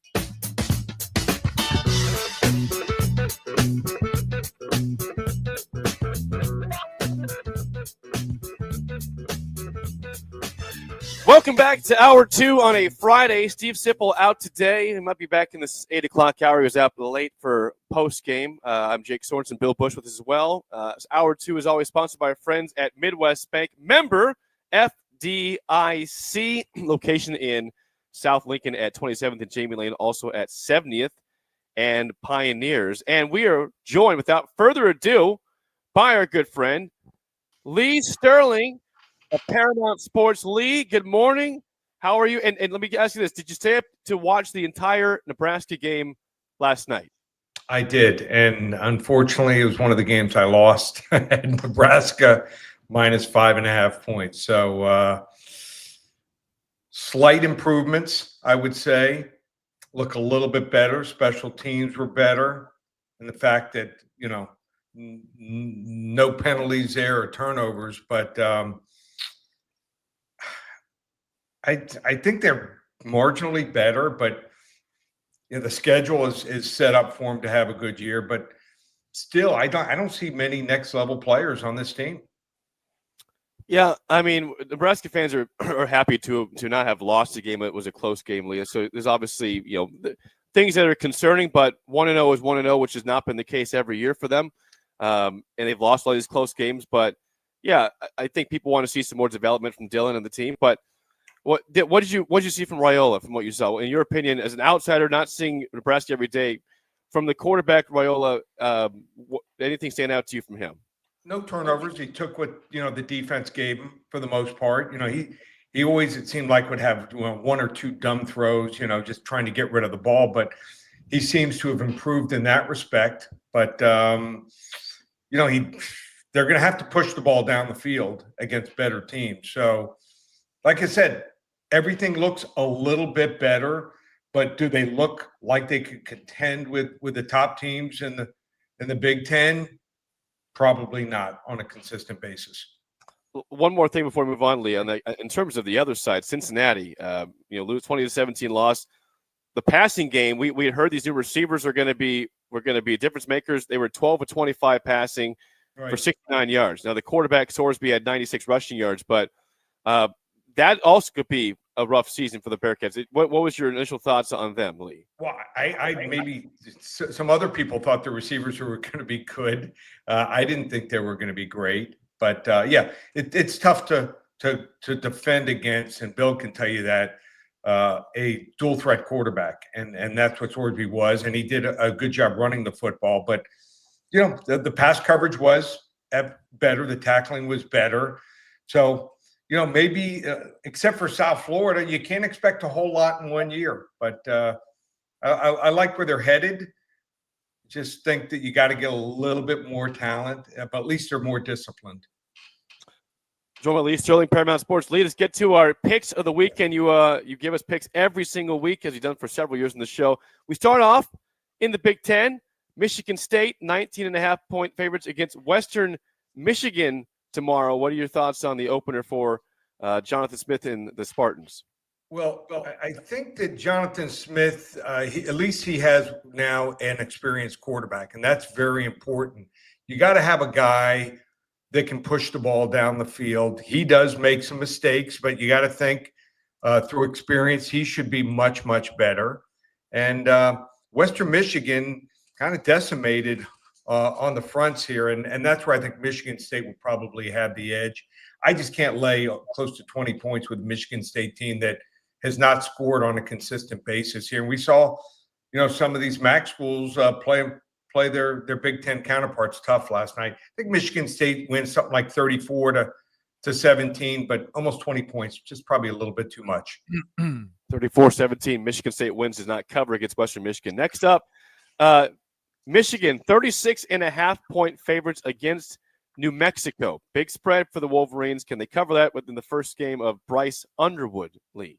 You talk about a team being absolutely decimated by a coach leaving. New Mexico is just starting absolutely all over. Their quarterback last year was really good.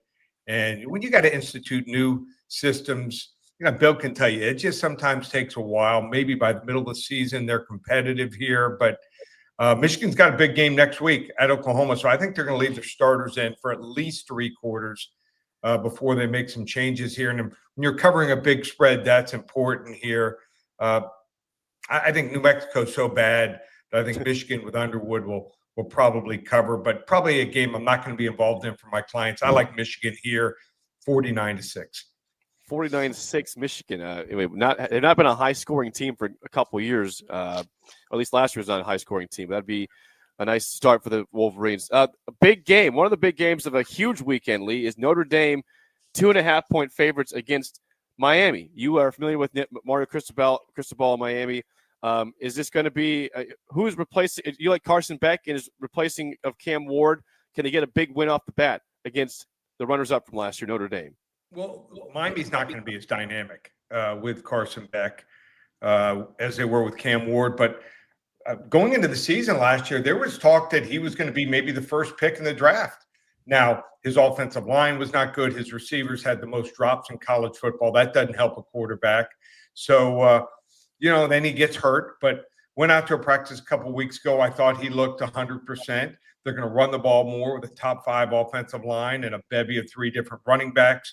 So will Notre Dame. I mean, Jeremiah Love, 17 touchdowns, almost 1,200 rushing yards last year. But they're going to have to do it with a brand new quarterback. So Miami normally, most games, Hard Rock Stadium has 20,000 empty seats. Not the case for the Sunday night standalone game. The place will be hopping. One of the toughest places to play when it's full. Ask some of the former players from Notre Dame who played there in 2017 when Miami won 41-8. So I think the quarterback edge and also the fact that Mario Cristobal brought in Corey Heatherman from Minnesota, one of the best defensive coordinators, that might be his best acquisition here. Low-scoring game because possible rain for 48 straight hours on that field. I like Miami, 23-20. 48 hours of rain, Lee. It's not very fun. Going to be a rough game. They're up next in the schedule. Okay, the biggest game, maybe the biggest game ever in Week 1 in the history of college football. We got you got Texas and Ohio State. Buckeyes you have here as a 2-point favorite. I think it's down to 1.5. I've seen 1.5 point favorite against Texas, and Arch Manning making his way to the shoe. Julian Sayin, first start for the Buckeyes for the defending champs. What do you see tomorrow, 11 a.m. kick at the shoe? So Miami, Texas was knocking on the door last year. I mean, they're at the 1-yard line, down by 7 points, less than 4 minutes to go in the game. What Steve Sarkisian was thinking, going to a quarterback in shotgun and a toss sweep, we will never know. One of the worst calls we've ever seen in a big game. But after that 7-yard loss, then all of a sudden Quinn Ewers gets strip sacked. And at that point, game, set, match. So I think that the talent gap has shifted from Ohio State having an edge to Texas having an edge here. Also think that, both coordinators are back for Texas. They've been there for 5 straight years, talking about Kyle Flood and Pete Kawakowski. So that's an advantage. And Julian Sayin has never taken a snap here. So except for wide receiver position with Jeremiah Smith, I think Texas owns every edge, and I think Arch Manning, his experience will certainly help them here. So no Jack Sawyer to the rescue. 7 of the top 9 defenders here and tacklers last year for Ohio State have moved on to the NFL. They had 14 draft picks going the NFL draft here. Wrong team favored. Texas outright, 24-21. On the road. Lee, quick question for you. Yeah. Didn't last year, Texas hold Jeremiah Smith to 3 yards receiving? Yeah. So they've got some athletes. I mean, both schools recruit. I mean, let's not kid ourselves. I mean, there's a lot of 4 and 5 stars on both sides. And people also forget that Texas had lost during the start of the playoffs their best receiver, and then they lost their second best receiver. I think it was the first or second series of the game. So Arch Manning, I don't think he's going to buckle under the pressure in the horseshoe. That's Ohio State's biggest advantage. So, but should be a great game. You get a rematch of a semifinal game between 2 storied programs. Last game, Lee, TCU, 3.5 point favorites against Bill Belichick in North Carolina. They give Bill a first loss in his first game as a college football head coach. So Bill Belichick has never had great talent on defense. He's able to scheme stuff up here. I think with 2 to 3 months to prepare, knowing you're playing TCU and a good quarterback here in Josh Hoover, he's going to come up with some schemes to confuse him and keep them at bay a little bit. We don't know what kind of talent he has. Almost every starter on defense is brand new.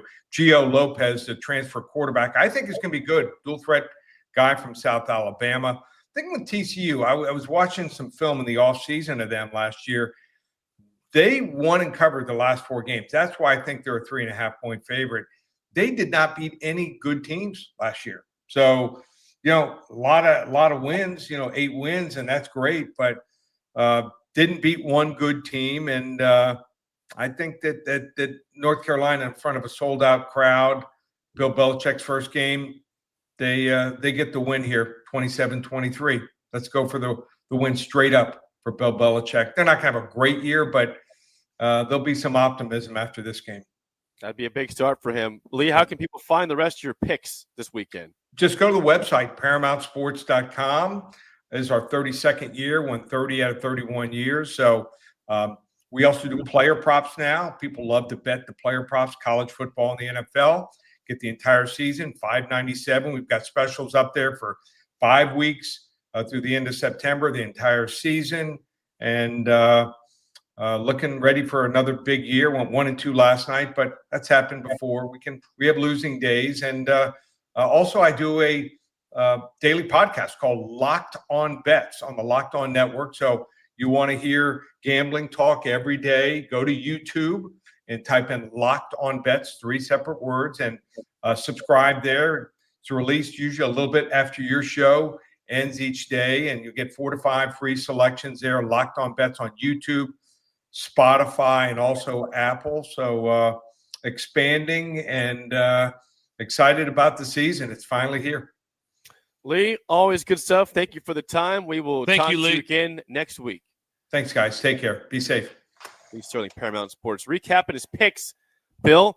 Michigan State, he has winning against Western Michigan, not covering 19 and a half. I'd be shocked if they covered. That's a lot of points for Michigan State. Steve talked to their sports information director. They have no idea what they have as their roster is depleted or young. And to 19 and a half, could it happen? Sure, it can happen. It happens all the time. See crazy stuff happen. But Michigan State's never been on a team that's just rolling up and down the field. And so if Western Michigan can somehow just get a couple touchdowns, it'd be very hard to cover that, I would imagine. He takes the Broncos to lose but cover the spread. Now, he said Michigan 49-6 over New Mexico is a 36.5-point favorite, so covering the spread. Bryce, if Bryce Underwood looks that good in game one, now he did point out that New Mexico's lost a lot of talent from last year. Can you see that type of game tomorrow with Michigan, New Mexico, Bill? A blowout, 49 points for the Wolverines? Yeah, New Mexico, I talked about them yesterday on ESPN in Salt Lake City. The quarterback is really good. And yes, he's their starting quarterback for Utah now from New Mexico. They lost if they had any players that had any chance to play up, they're all gone. And so that's just going to be a hard, and I think it'll just turn physical on them. I would say this, 36 points is a lot. It is. If all of a sudden you have one turnover or the other team gets a drive somewhere, some clock is being used. And also Michigan's not an incredible tempo team. So they're not going to put a bunch of crazy stuff out there on Bryce Underwood. So I think that for that reason, that it might end up being somewhere in that 39-9, and they don't end up getting it covered. But they're just completely dominant, just complete dominance. But sometimes, they did that a lot with Harbaugh. They'd be so dominant and be like, score doesn't really say it's that, it's not that crazy. It's 29-6. Then you go, hey, did you watch the game? Because it wasn't close. So it doesn't bother them. They're not trying to get any style points. Michigan's not trying to score 80 tomorrow. They're fine with getting there. What they couldn't do last year, the forward pass was non-existent. I think the only teams that they beat in the forward pass were the academies. That was it. And then they also didn't run it either. It was so they have a lot of things to get going, and they also have a new coordinator. He just wants to look extremely efficient, meaning that they get in and out of the huddle, get lined up, do all their things. So, but that anytime there's in that 39 to 40 point range, it's like, that's a lot. And don't forget, but you mentioned the passing stats, and they ended their season with wins against Ohio State and Alabama. Yeah, it's incredible. With that kind of, that walk-on quarterback went to Ohio State and beat the national champion. Not one of the biggest rival games that they haven't won. Yep, one of the most remarkable. I'm enamored with North Carolina TCU. I can't get enough of it. So Lee picks that one. Carolina to actually win. So they're 3.5-point dogs. He says Carolina wins 27-23.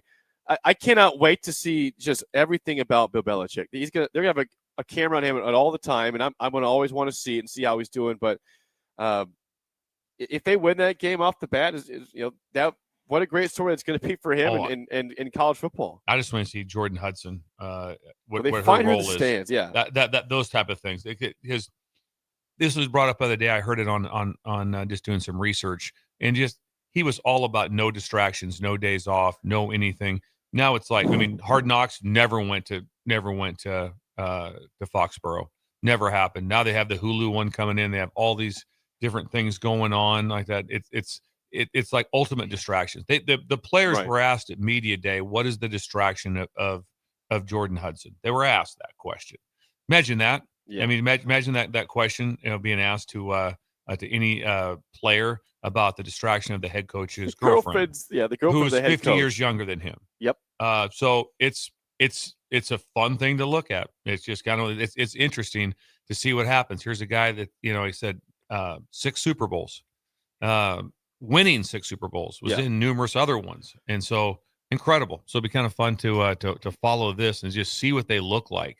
It will be very, very interesting. The other games Lee picked Miami to cover and win as dogs to Notre Dame 23-20. Miami over Notre Dame Lee picks, and also has Texas as the dog on the road, beating Ohio State 24-20. That'd be a statement for Arch Manning tomorrow. Yeah, it's going to be, like I said, I can't imagine what this is going to be like as far as the energy and what's going to happen. I agree with everything that Lee said. I do. I'm just like, Arch Manning's been around longer. At least he has some snaps and more snaps than what Sayan has had, and you go through bit by bit. The other thing that's interesting is that Sarkisian is known for being maybe the best play caller in college football. Would you agree with that, Rudy? He's known for that. That's kind of what's like that. Yet it was 1st and 1 at the 1, and they ran toss for a 7-yard loss. I mean, just mind-boggling. And then didn't have another play. I mean, it was just absolutely mind-boggling what happened in that. They're going to tie the score up in Jerry's world, right? That's where the game was, correct? Right, yes. They're going to tie it up with 4 minutes to go. And instead, it's game over, sack, fumble. And that's how crazy things happen. That's how you go down and just go, how did that happen? And sometimes you need a break. Now, that really wasn't a break. That was just some great plays. But Nebraska got breaks last night. Like I said, there could have been 2 defensive scores. And you don't really even talk about them. It's like it didn't happen. That's why it's not talked about. You don't talk about the you talk about the bands on the field, Cal Stanford. You talk about that one. Mm-hmm. You don't talk about the one against Nebraska and Michigan. You know why? It didn't happen. They didn't score. They got down to the 7-yard line. They didn't score. If they would have scored, it would be played 50 times a year to start off college football seasons of craziness, the things that happen. So sometimes it's interesting how such little things flip your game, flip your season. All these things are so critical, and that's what happened in that particular game. So it'd be fun to watch. But I thought it was interesting. Again, Jeremiah Smith, 3 yards receiving against Texas last year. I hope Rudy's okay, Bill, because you took a shot at him saying, hey, great play caller, went backwards. You all right with that, Rudy? Your team lost. I mean, Remember, you have to agree Texas with it, right? lost. I mean, it's true. If you ask Sark, bringing back some memories here. There's nothing that would say there's not one person again. Oh, I see. I mean, that was just like a wow type of play, and then next thing you know, and then 30 seconds later, it's game over. Yeah. Well, I'm sure Rudy's just loves living that memory again, but it happened, Rudy. It's part of what happened. You have redemption as a possibility tomorrow. Before we get to break, Bill, the 3 words you don't want to hear in IT are what? I've been hacked. Ooh. Thankfully, I've got Apply Connective here because everything sounds great. Everything's smooth because I talked to Will. Will helped me out. Made sure I didn't get hacked here from Kansas City. What if all of a sudden there was like somebody else all of a sudden logging into our show? That'd be bad. We got hijacked. Doesn't happen. Not with Will. No, he protects the stool. Will also took the advice that we brought up yesterday on the show. Like, hey, who's going to all of a sudden change their mind yesterday and just say, screw it, I'm going the game. Will did it. Did he really? Yeah. Will wasn't going because I'm staying back. I got to do all the work. Boy, Will. I text Will something yesterday, just checking in on him. He goes, we're halfway there. We took Let's your go. advice. And Will Attaboy. he didn't think they were going to get into the stadium until maybe second quarter. So I got to check with Will. What time did he get into the stadium? We need to know that. Applied's in 93, all counties in Nebraska. They have a 99.7% retention rate, Bill, and they also have a free consultation at appliedconnective.com, managing all things IT and cybersecurity. Applied Connective Technologies. Great people. When we come back, it is time for a Friday edition of Bill's Thrills. That is next on Early Break on the Ticket.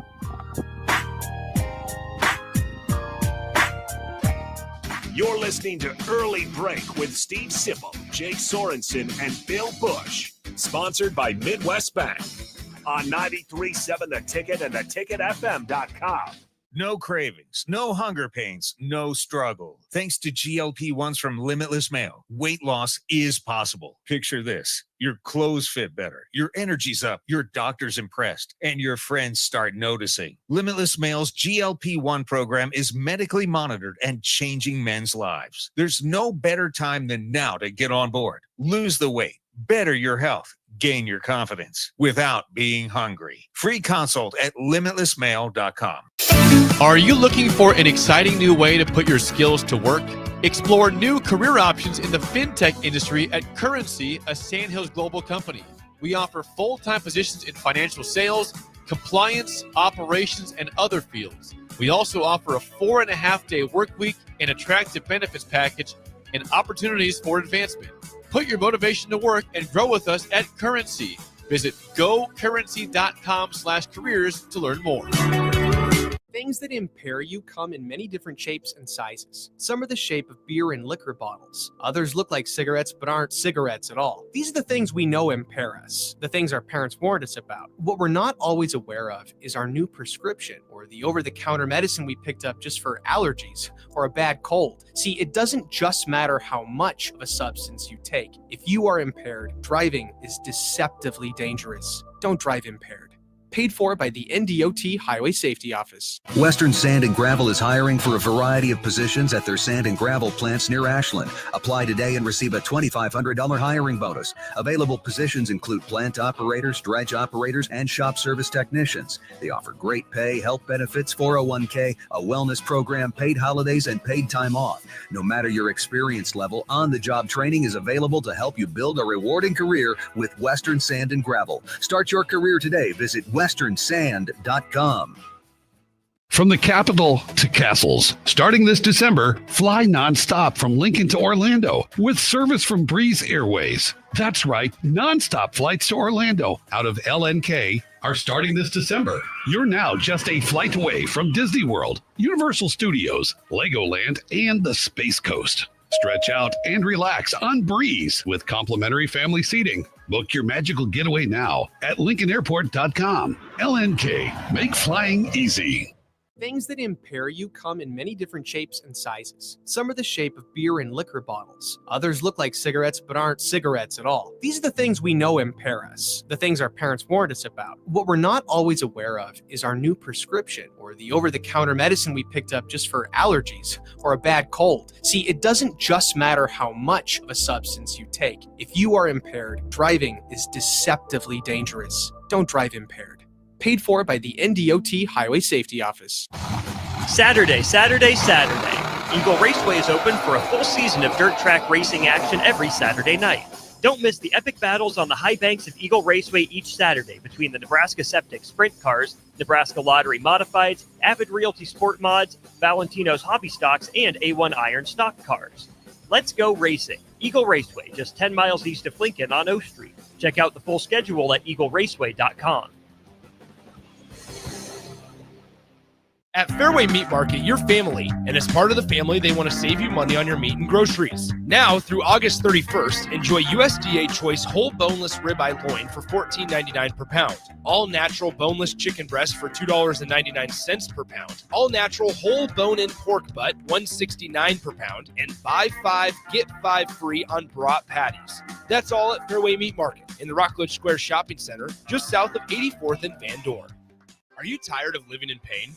At Prairie Orthopedic and Plastic Surgery, they make it simple. From head to toe, spine to extremities, they've got you covered. Their multi-specialty team of experts in orthopedic surgery, plastic surgery, podiatry, physical therapy, and occupational therapy all work under one roof to get you back to living life pain-free. Don't wait another day. Visit prairie-ortho.com today or call them at 402-489-4700.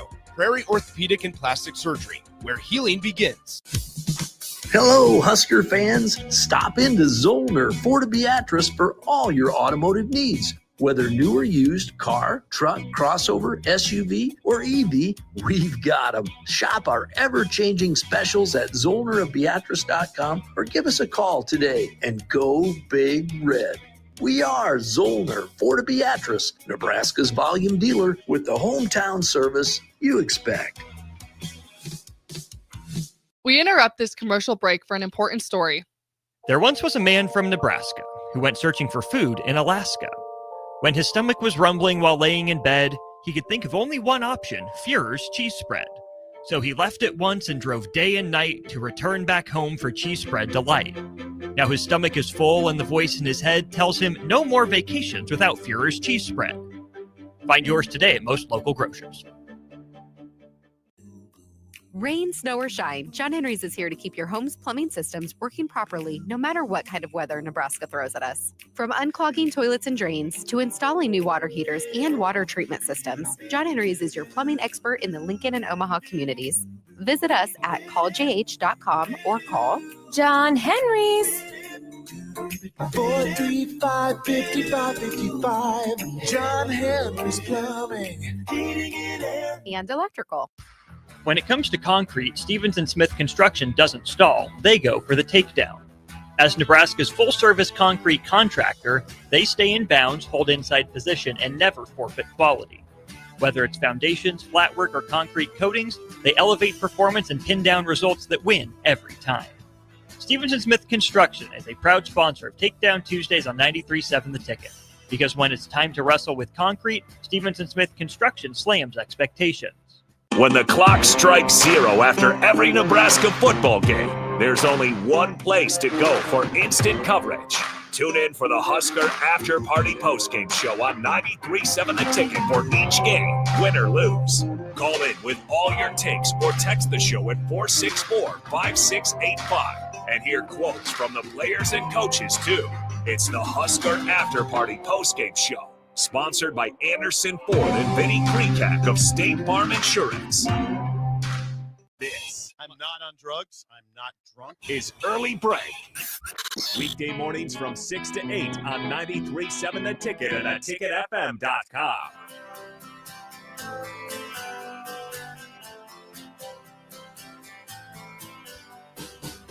Are you looking for an exciting new way to put your skills to work? I am. Explore new options in the fintech industry at Finance. Currency, a Sandhills global company. They have full-time positions in financial sales, compliance, operations, and other fields. Also, 4.5-day work week, attractive benefits package, and opportunities for advancement.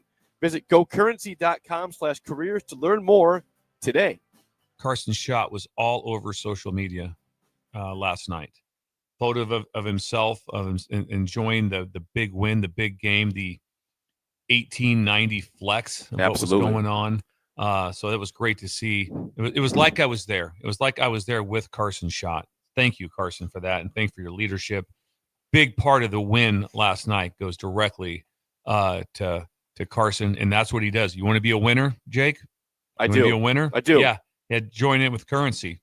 Get involved with that. You want to be one of those, have one of those great games, have a Malcolm Harkside moment? Yes. Real simple. That's where you go to apply for a job. And that's why Carson's leading this crew. That's why they're doing big things. GoCurrency.com/careers. Yes, Carson and the team band. It just sounds, every day, that place sounds amazing. I think I have to check. We got to check it out. Got to see what's going on there. It is time, though, Rudy, fire it up for a Friday edition of Bill's Thrills. Here we go. Some call him the most interesting man in the world. That is setting up the morel mushroom Yes. bonanza. Oh, yeah. Is Is it it gonna be bonanza? Mushrooms grow better with thunder and lightning. Others call him Coach. But to everyone else, he's Bill. I want to get one of those military ab stimulators for us to wear during the show. Have you seen? I sent it to you today. It's time for Bill's Thrills on Early Break. Yes, as always, Bill's Thrills, sponsored by our friends at Diner Contracting. Randy. You can call or text Randy at 402-417-5204 for all your needs for remodels, bathroom, kitchen, the whole house, and more.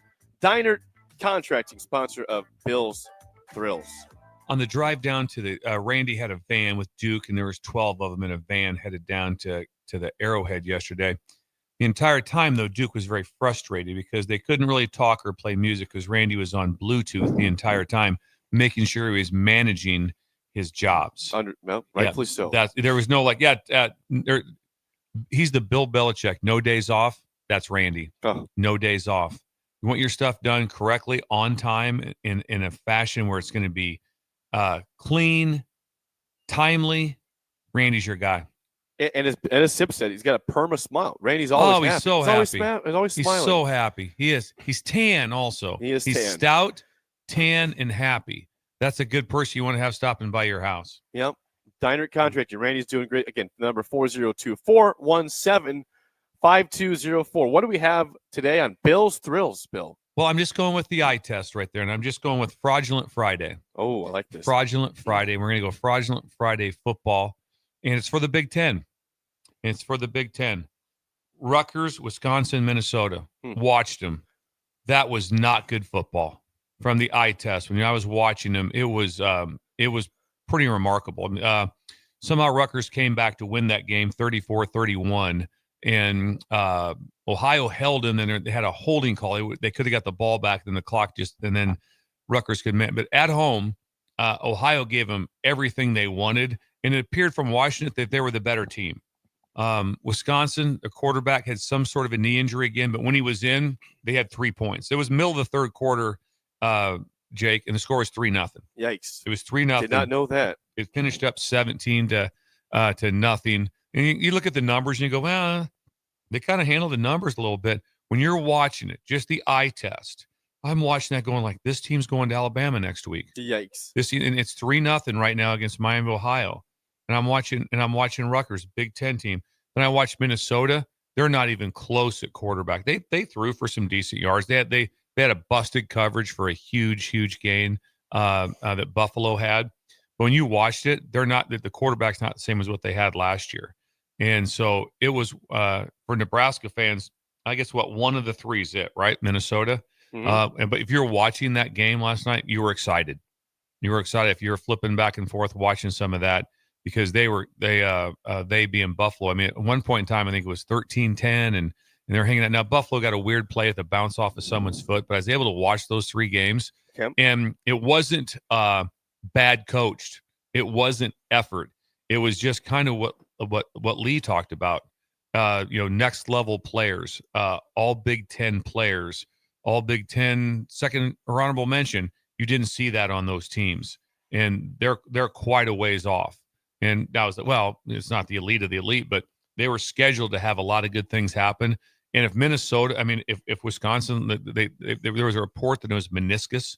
That's probably potentially season ending with the quarterback. If that happened, I think that would have been Wisconsin has lost their quarterback the last 3 years. Yeah, it'd been the last 3 years in a row. Really rough. But I'm just watching that with they have the hardest schedule in the country. Now, defensively, they didn't give up any points. So I'm not going to put my head in sand and say, hang on a second here now.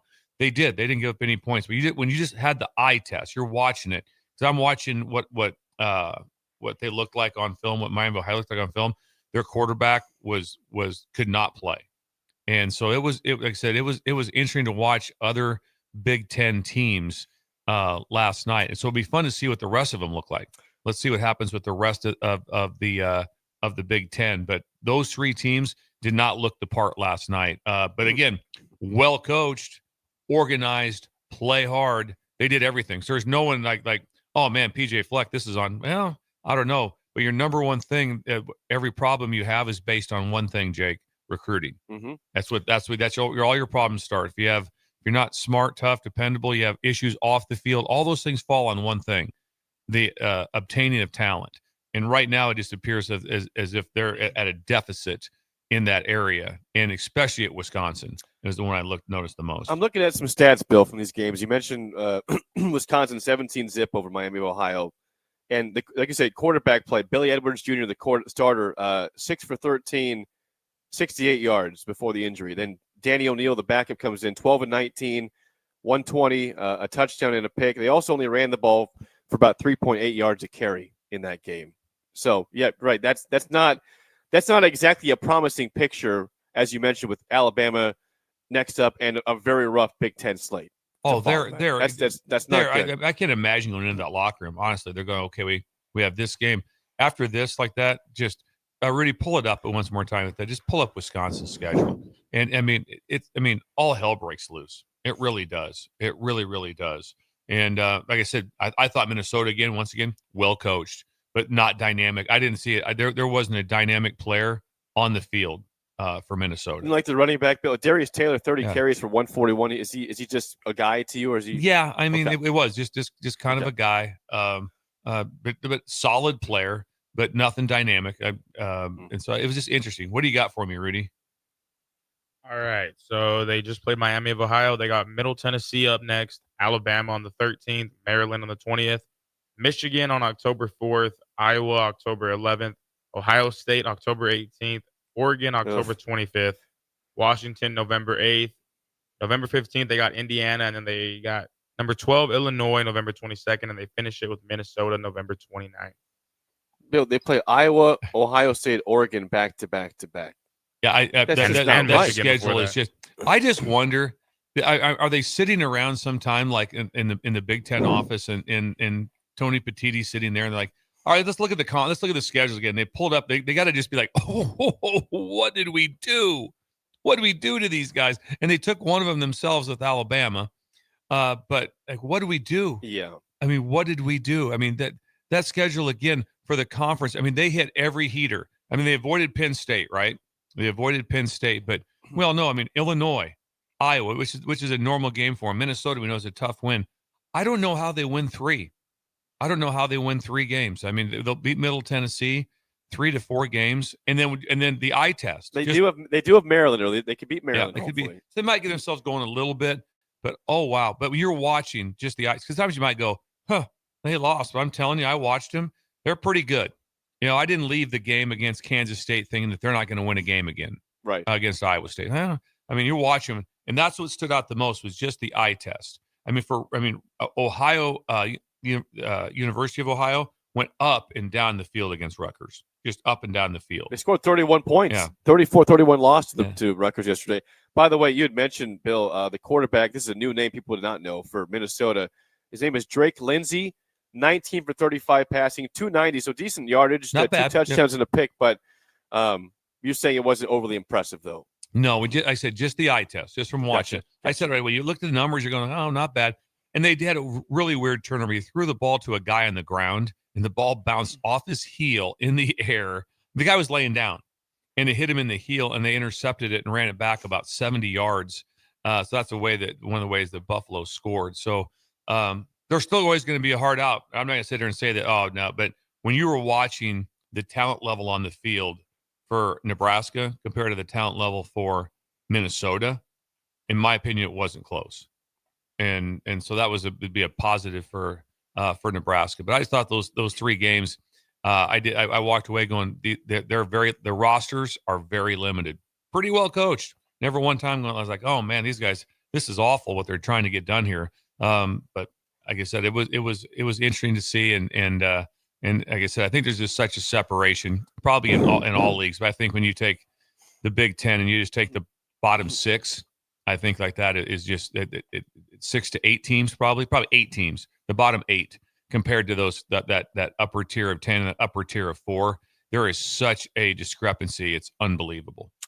Bill, the headline one more time, please. Fraudulent Friday. Fraudulent Friday. Love it. That's Bill's Thrills, sponsored by Downright Contract. When we come back, we have no game show today because I can't hear calls. We can't hear. I have the Comrex. Take a break. I cannot take phone calls. So, Rudy, we'll give caller 5 will get a bagels. It's not a loss. It's not a win for you guys. It's just still a 4-0 win. 4-0. Take that and run. Caller 5 at 464-5685 will get a business box of bagels, courtesy of us because I can't take calls. When we come back in hour 3, we got people waking up finally who went to bed after the late night game. We'll get back to Nebraska and Cincinnati recap. That's hour 3 next on Early Break on the Ticket. You're listening to Early Break with Steve Sipple, Jake Sorensen, and Bill Busch. Sponsored by Midwest Bank on 93.7 The Ticket and theticketfm.com. Are you ready for a new opportunity? Check out Sandhills Global. Join a dynamic team where your skills are valued and your career can soar. We offer full-time positions with a 4.5-day work week, competitive pay, excellent benefits, and a positive work environment. From IT and marketing to sales and finance, we're looking for talented individuals just like you. Apply today at sandhills.jobs and take the first step towards an exciting future. That's sandhills.jobs. Don't wait, apply now. We interrupt this commercial break for an important story. There once was a man from Nebraska who went searching for food in Alaska. When his stomach was rumbling while laying in bed, he could think of only one option, Führer's cheese spread. So he left at once and drove day and night to return back home for cheese spread delight. Now his stomach is full and the voice in his head tells him no more vacations without Führer's cheese spread. Find yours today at most local grocers. Gaina Trucking is hiring CDL Class A and B drivers. Their strong team culture makes it not a job, but a career. Gaina Trucking offers health, vision, and dental insurance, 401k with company match, an employee assistance program, and other bonus programs. Build a better career today with great team culture at Gaina Trucking. Learn more and apply today at GainaTrucking.com. Bring new life to metal treasures with Kaiser Blasting and Coatings. From railings and fences to outdoor furniture and unique antiques, their expert team removes years of rust and weathering, then finishes each piece with a lasting powder coat. Trusted by industries across the region, now local homeowners and businesses can experience the same professional care. Visit KaiserBlasting.com or call 402-421-3559 to request your quote. Restore, protect, and make your metal shine like never before with the help of Kaiser Blasting and Coatings. Are you ready for a new opportunity? Check out Sandhills Global. Join a dynamic team where your skills are valued and your career can soar.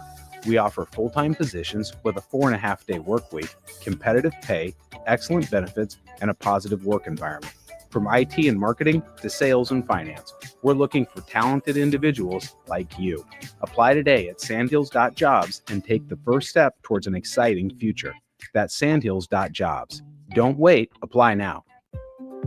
Hi, I'm Eli Barnes, Assistant Vice President at Midwest Bank at the 70th and Pioneers and 27th and Jamie Lane locations. I love working with families and small businesses right here in Lincoln, Nebraska. Banking shouldn't be complicated, and that's why we make it personal. Whether it's opening your child's first account or securing a loan for your next big step, I'm here to help. Stop in today and say hello. I'd love to meet you. Your community, your bank, Midwest Bank, member FDIC. At Parkview Animal Hospital in Lincoln, it's not just their professional care that sets them apart, but their warm staff and state-of-the-art facilities. Whether it's for a routine checkup or a comprehensive medical procedure, at Parkview, your pet isn't just another number, but a valued member of their caring family. Visit them at PAHLincoln.com today and in person just south of 14th and Pine Lake Road. Parkview Animal Hospital, your pet, their passion for happier, healthier, furry friends. Limitless Male says it's all fun and games until your testosterone plummets. Testosterone levels can start falling as early as age 30 with symptoms like no energy, poor sleep, brain fog, belly fat, muscle loss, and mood swings. If this sounds familiar, get your testosterone checked at Limitless Male. We'll get you back in the game with more strength, energy, and confidence. When you feel this good, you'll wonder why you waited so long to get a free consult at Limitless Male. Get scheduled today. Trendy or traditional, Gary Michaels Clothiers specializes in men's tailored clothing. Off the rack or custom made to measure, there is simply no better shopping experience. Offering designer furnishings, sportswear, shoes, outerwear, and accessories for a man always concerned at looking his best. With world-class tailoring and personal service, all makes Gary Michaels Clothiers Nebraska's premier store for men. Come visit us now at Village Gardens, south of 56th and Pine Lake Road in Lincoln. Boxing is back this Saturday with no nonsense at the Complex. The Midwest's best professional boxers will display their best performances with hometown favorites Clyde Godzilla Johnson and Jack Lawless Frericks among the boxers. Get your tickets at thecomplexlincoln.com where you can live stream the event as well. Doors open at 6 p.m. with first bout at 7 p.m. this Saturday, August 30th at the Complex at 1555 Yolanda Avenue. When the clock strikes 0 after every Nebraska football game, there's only one place to go for instant coverage. Tune in for the Husker After Party Postgame Show on 93.7 The Ticket for each game, win or lose. Call in with all your takes or text the show at 464-5685. and hear quotes from the players and coaches, too. It's the Husker After Party postgame show, sponsored by Anderson Ford and Vinny Krikak of State Farm Insurance. Alexa, play 93.7 The Ticket. Okay, playing 93.7 The Ticket. Alexa, turn down the lights. Dimming the lights. Alexa, order a pizza, the big one, all the toppings. Are you sure that's a good idea? Alexa. That's a lot of pizza for just one man. Alexa, just do it. Stop judging me, just do it. As you wish. Thanks, Alexa. You're my best friend. This is Lincoln's home for sports talk on the FM dial. Also online at theticketfm.com. On the internet, KNTK FM Firth, 93.7 The Ticket. Wake up, Lincoln. Good morning. Good morning. It's great to stay up late. It's time for Early Break, presented by Nebco. Live from Lincoln, America. Here's 93.7 The Ticket's Jake Sorensen. I like Stone. Husker Online, Steve Sipple. And here comes a sandwich from God. And longtime college football assistant coach, Bill Busch. Hey, somebody grab me a mocha quick, would you? This is Early Break.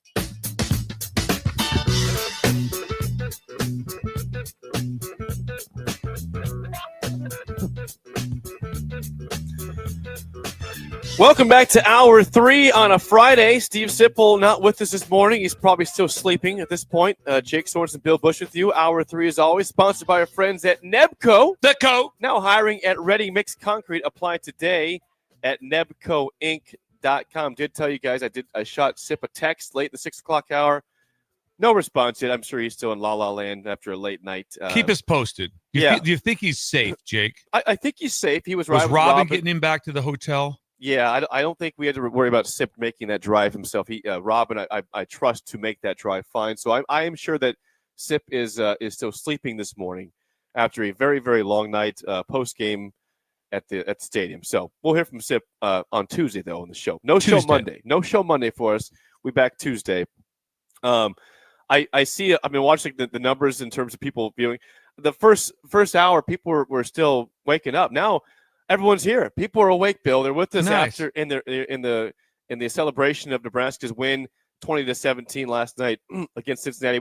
We'll take your text at 464-5685. Any questions you have? Yeah, fire them in there on the game. We have not mentioned a couple guys that I want to mention from last night, Bill, and I'll start first with special teams. Kyle Cunanan hits a 52-yarder in the first half. Yes, impressive, wasn't it? It was a good kick. That's certainly been not a given for Nebraska kickers in the past. But after a nice kick by Cincinnati to give them the lead, I thought that was a very nice kick. We didn't see him.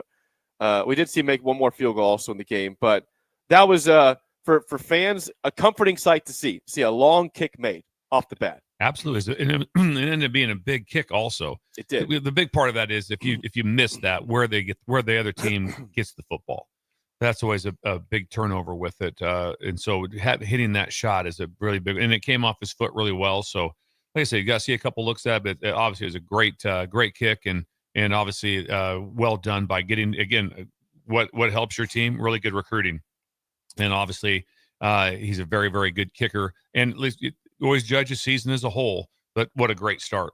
Yes, Archie Wilson's been a lot of viral attention on him as the Aussie punter, his first ever game.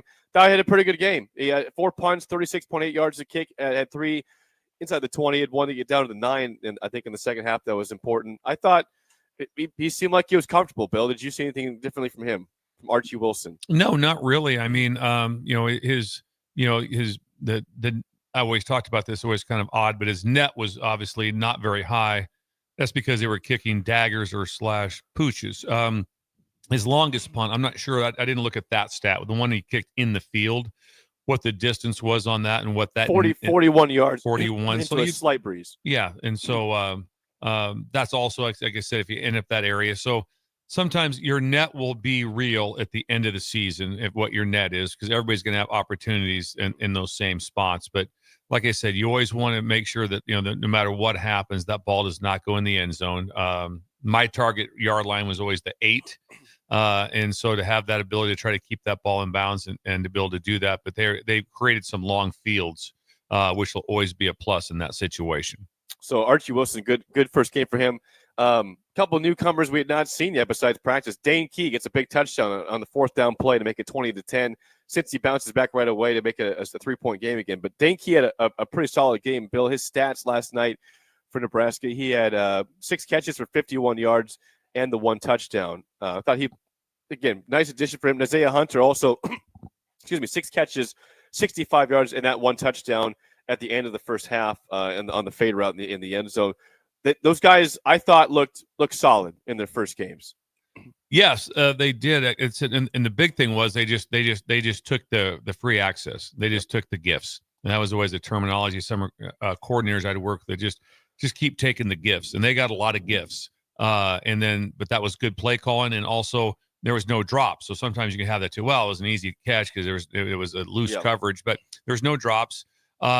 Probably, I don't remember many dynamic plays after the ball was caught, as far as a make you miss or something down the field. So I imagine that was something that will be that they have in their ability. But that's probably something they'll look for more to say what is it, the yards after catch is always something you look big into, and there wasn't a lot of that yesterday. But also with the type of coverage you're playing against, there's going to be a lot of people around once the ball was caught and completed. Yeah, a guy that got a couple yards after the catch a few times was Luke Lindenmeyer. He had a couple times he got it, and he absolutely did. I thought he had a very, very solid game, keeping the play alive and getting 4 or 5 extra yards on two separate occasions. Bill, 100%. So he was impressive, and that's what I'm talking about. Yards after catch. That's what he did. He got yards after catch, and down the sideline that one time, I think he'd be out of bounds. He got about 8 extra yards. He did. That's a big amount. We've not mentioned the name really much. A guy that was a huge part of the game, Emmett Johnson. Emmett Johnson has 25 carries, 108 yards. Receiving, he had 7 catches for 27 yards. And the question's been, Bill, is who's the backup running back? Well, Nebraska, Mekhi Nelson had 1 carry in the game. Isaiah Mosley had 1 carry. And then, Junior Bonner had 2 carries, not as a running back role. But so you didn't really see anybody besides Emmett. Emmett got almost all the totes last night. Yeah, when you're in a game like that, it's not a lot of time to experiment. Sure. I mean, it's really not. You want to have your best players in there. And there was never a time either. I mean, if you watch that, Nebraska huddled almost exclusively. I don't know how many times they were going tempo, but the game was not a game. And the weather, the way it wasn't like, I'm exhausted. I got to get out of here. It wasn't that type of a game. And so it allowed him to be able to have those number of carries. And he also, like that same thing, he had yards after contact. Emmett did. He probably had, I bet there was probably 40 yards of that was after contact. And so those are things you're looking for, because sometimes it's like you just, the offensive coordinator, they're it's not magic. And a lot of times you have to be able to get extra yards and punish and make you miss in space. And all these teams that have all this magic stuff happen is like that. It's like, just watch them. They'll throw an 8-yard throw and it goes for 29. Or they'll throw and they'll have a run that all of a sudden he breaks 1 tackle. And all of a sudden the play that should have been maybe a 2-yard gain goes for 20. Those are the differences. That's when all of a sudden offensive coordinators look really brilliant.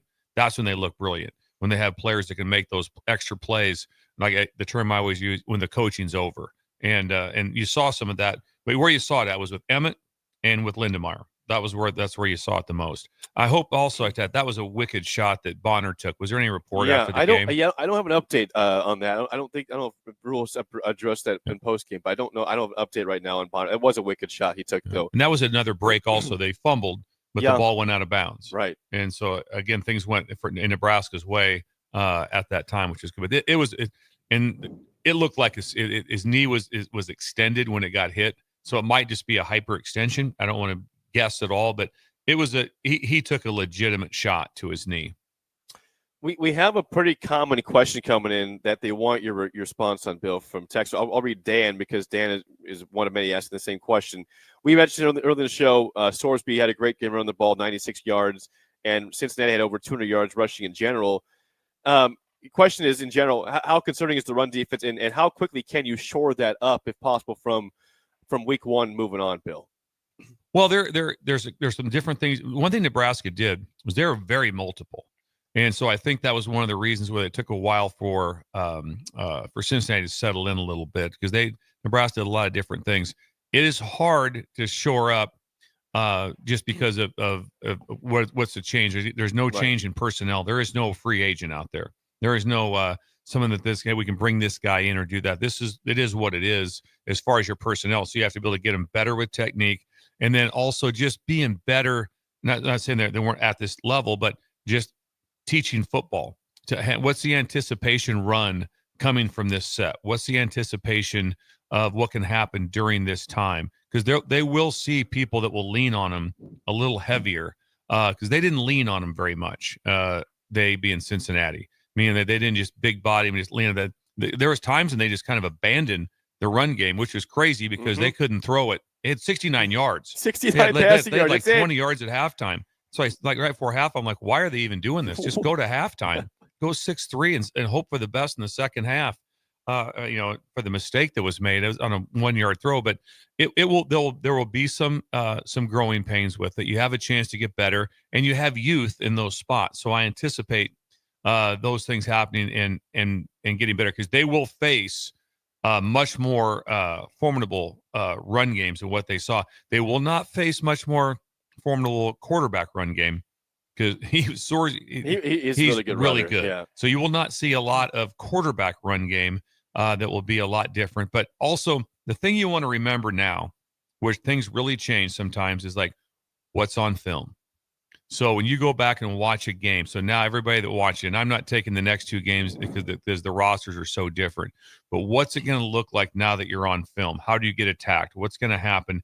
Because anything that you have that's a weakness will be that's like this. Don't think like, well, we kind of struggle to get in this area, but that maybe the other team won't do that. Nope, that's not the case. So whatever is on film now, whatever your strengths were, whatever is going on like that, or your weaknesses, they are going to get attacked like no other. And so the big thing they'll try to add, which I thought Nebraska did, though, they did play population football. They played +1 in the box. It wasn't like they were always in a light box. Cincinnati, on the other hand, played a lot of light box, and it cost them until they got a few things switched up a little bit. But it'll be a work in progress, that's for sure. But you do have youth. Van Poppels, he's in year 3, right? Redshirted last year, correct. And so you get some people that haven't played that much.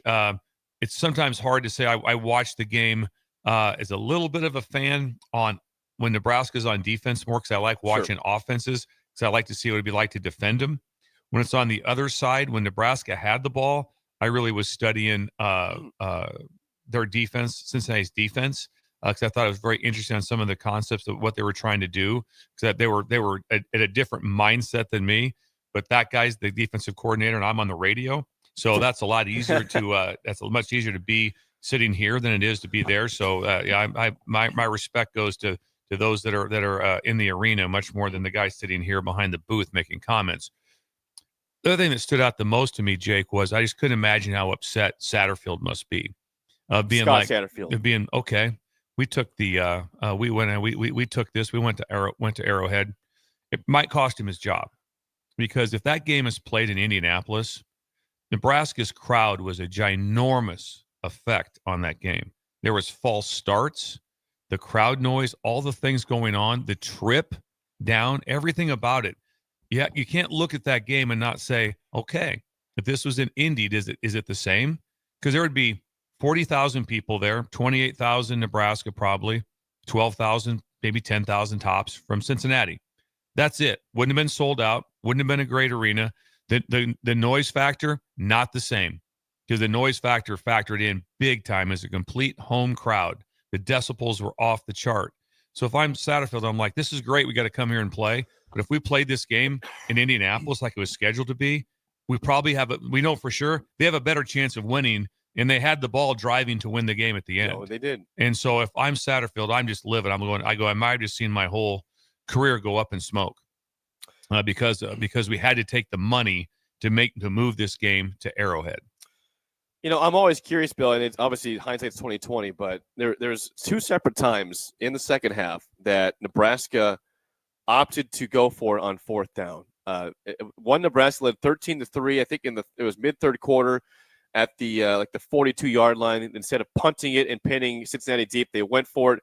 Did not get it. Gave Cincy a short field. They scored a touchdown, made it 13-10. And then on the other side, Nebraska has a 4th and goal at the 3, up by 3 points. It was 13-10 in the fourth quarter. They go for it and get the touchdown. In general, I mean, when it comes to 4th down, it's obviously it's a confidence thing in your offense. But when you are coaching or watching the game, what goes to your mind when it's like a 4th and 3, number one, in the goal line situation, and also when you could punt it? Like what's going through your head, and how do you make the right decision there? Yeah, it's a feel. A couple things are, how do you feel going into the game, and how do you feel about the your play call? What do you feel about it? I know, working with great offensive coordinators that I have across the country where I've all been around, is that the offensive coordinator never gets involved with that. What the best ones I've ever heard was when the head coach would say, "What do you think? You want to go for it?" And the coordinator says, "I have a play." It's not his job to go for it. It's the head coach's job to go for it. And does he have a play? If you feel really good about it, they must have felt good about it. I felt they must have it was about 3rd and, was it 4 to 5 when they ran inside zone? Yes. So they set the RPO play up. Yep. And so I think they had what I'm thinking of that is that they being Nebraska, was like, we're going to go for this on 4th down. We're going to run inside zone. Could be a touchdown. Could be good for us. If we don't, the play call is coming directly off of this, which was odd because the slot defender just had it looked like an eye violation and didn't play well. But the chance of him for an eye violation on those plays, and especially for kind of the overhang backer, was really odd, because they just run the ball for about a yard. And then it's like same play. There's no chance they're going back to back. The ball was going to be in Dylan Raiola's hands. That was going to happen on that 4th and 3. So that was a little odd that happened, but they had a play and they had a concept. So a lot of times what probably happened, and what you like as an offensive coordinator, is the head coach tells you, hey, it's 4 downs. Meaning now, if on the one where Emmett ran the ball, if there'd been a TFL and it went to 4th and 5 or something, that'd be like, hey, check. We're going to kick this. But you knew going into, I guarantee you, Holgerson knew, hey, we have 2 downs, so I'm going to run this play, which sets up this play. And also the play they ran is also a good play. Yep. It could have been a touchdown. It wasn't like they were running some buffoonery play at all. But sometimes for myself, if I'm in that game, I'd be more in the air of maybe more air on punting it, because it wasn't like, I mean, they weren't moving the ball. It wasn't like, eventually they did. Nebraska got worn down, and Cincinnati did move the ball on them pretty extensively in this. But at that point in time, when they went for it, I think it was 13-3, right?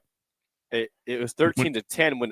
At which point? When he went for it and didn't get it, and then they went down and scored. Yes, yep. It was 13-3 at that point. So at 13-3, I'm like, hey, let's pin them. We're playing lights out on defense, and that'd be my thought at that time. And a lot of times you go back over those things in your head, like, okay, what do you want to do? Or you have a certain feel for it. Text from Bob in Martell, 402-464-5685. What a great town. He says, the game last night did nothing to raise or lower the perception of Husker football, but it will help us sneak up on Michigan, and we have two practice games, two lower games, Akron and Houston Christian, to iron out some bugs. Cincinnati was simply a survival game, and Nebraska survived. Nebraska fans should be pleased with how it's being 1-0. I like that. To me, that wasn't a survival game. Obviously, you want to go out there and win by 21, have a great game and blow them out. But we point out on the show this week, Bill, I mean, that Nebraska has had issues against Power 4 teams starting off the year. And since he's not a great team, they're probably middle of the pack at best in the Big 12 or lower. But that's a Power 4 team. It's not just a gimme to go beat a team like that. And that's why I think Nebraska fans, even though they're not thrilled with the way sometimes things went last night, they understand, take that win and run, no apologies at all. Yeah, you would, in my opinion, for everyone, this is everyone, is like strength of schedule doesn't come into play until the end. 100%. So you look back and just say, you might like I said, you might say on the positive side, this Power 4, what if they go 2-10? You're going like, okay, that was not a great win. It was not. What if they go 9-3? Yes, like that right now. So all the stuff we talk about, like we talked about Wisconsin schedule, that's a logo schedule. It's a complete logo schedule. Now they return a lot of people, so a lot of things are based off of logo. And last year Arizona State, same thing. That was a loss. That was a guarantee that the Arizona State was going to lose, and everything was different. So the schedule part I don't get into until the end. Until what does Cincinnati look like when they play? When they get into these Big 12 games. So in the end, it's going to be like, okay, what kind of win was it? Well, you don't know that until literally 3 quarters through the season.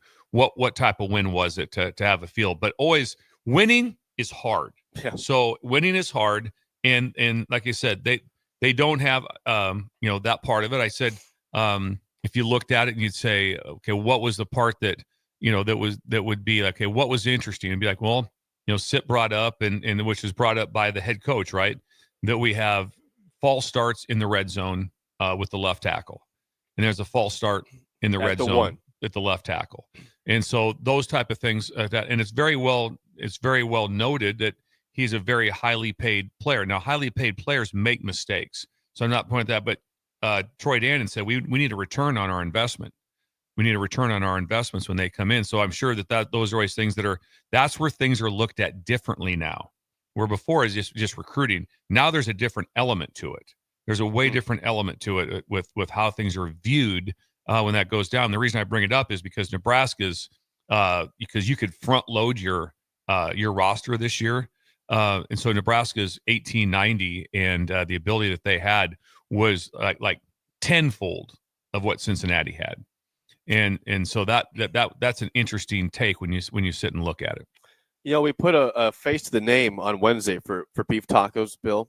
That was incredible. Well, he's chimed in again. The taco. Beef Taco says, sorry, I'm not that pleased. I'll take the win for sure. I don't see how we stand up against run-heavy Big Ten teams. Our personnel is small on the defensive line, and that's something we cannot fix. You just said, Bill. Call me a wet blanket, but I'm feeling pretty pessimistic. Beef Tacos chimes in. Well, what he's saying is somewhat, it's hard to, okay, what can we do different scheme-wise? Because Nebraska they were aggressive. They did a lot of different things throughout the game. They had different looks. They had a lot of things going on, which was causing some problems. And a lot of times that's what you look at and you say, okay, now it's on film. Now we've seen it. A lot of that stuff that happened, I'm sure that Cincinnati really hadn't seen very much of it. And all of a sudden for the offensive line, that is very hard. I wondered really hard, is like, did Cincinnati, how hard did they work on? Did they really know how loud it was going to be? I wonder that. I said like that because they had some critical errors with that. There was one time also, I said that there was one time their wide receiver lined up 4 yards off sides. He was 4 yards beyond the ball. He kind of looked over, like the ref was kind of looking, like going, whoa. Come on, man. And they kind of struggled getting lined up. So the receiver group of being all new, they were not dialed in at the high level. But I understand what Beef Taco is saying, is that it is hard to all of a sudden be like, okay, this will be hard. How are we going to shore this? What are we going to do?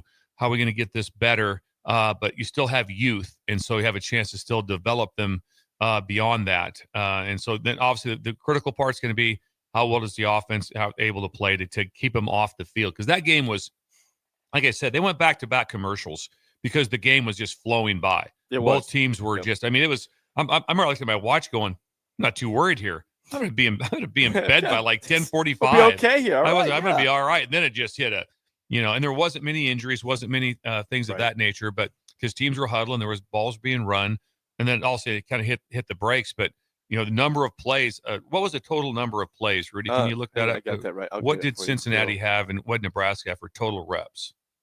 Let's see. It's usually on the top of the sheet there. But it won't be high. It won't be high. It won't be. They're probably both in the 60s. I'm going to guess. I don't see. I know Nebraska. Oh, so Nebraska had 78 plays. Cincinnati had 55. Yeah, so 55 plays. 55. Yeah, so that's not a lot of plays to defend. That's if you're in that area of 55, 78 starting to get up there. But if you're, like I said, defensively, if you defend 62 to 72, pretty normal. 62, you're going, oh man, that's pretty awesome. And you're in the 50s, number of plays you had to defend.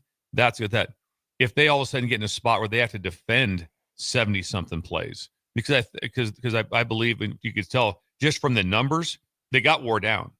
The ball was being moved in the second half, And so they got wore down a little bit. So they have to get into those high numbers. So offense, I thought also Nebraska did a nice job of they kept drives alive. They were good on third down. And then also they huddled.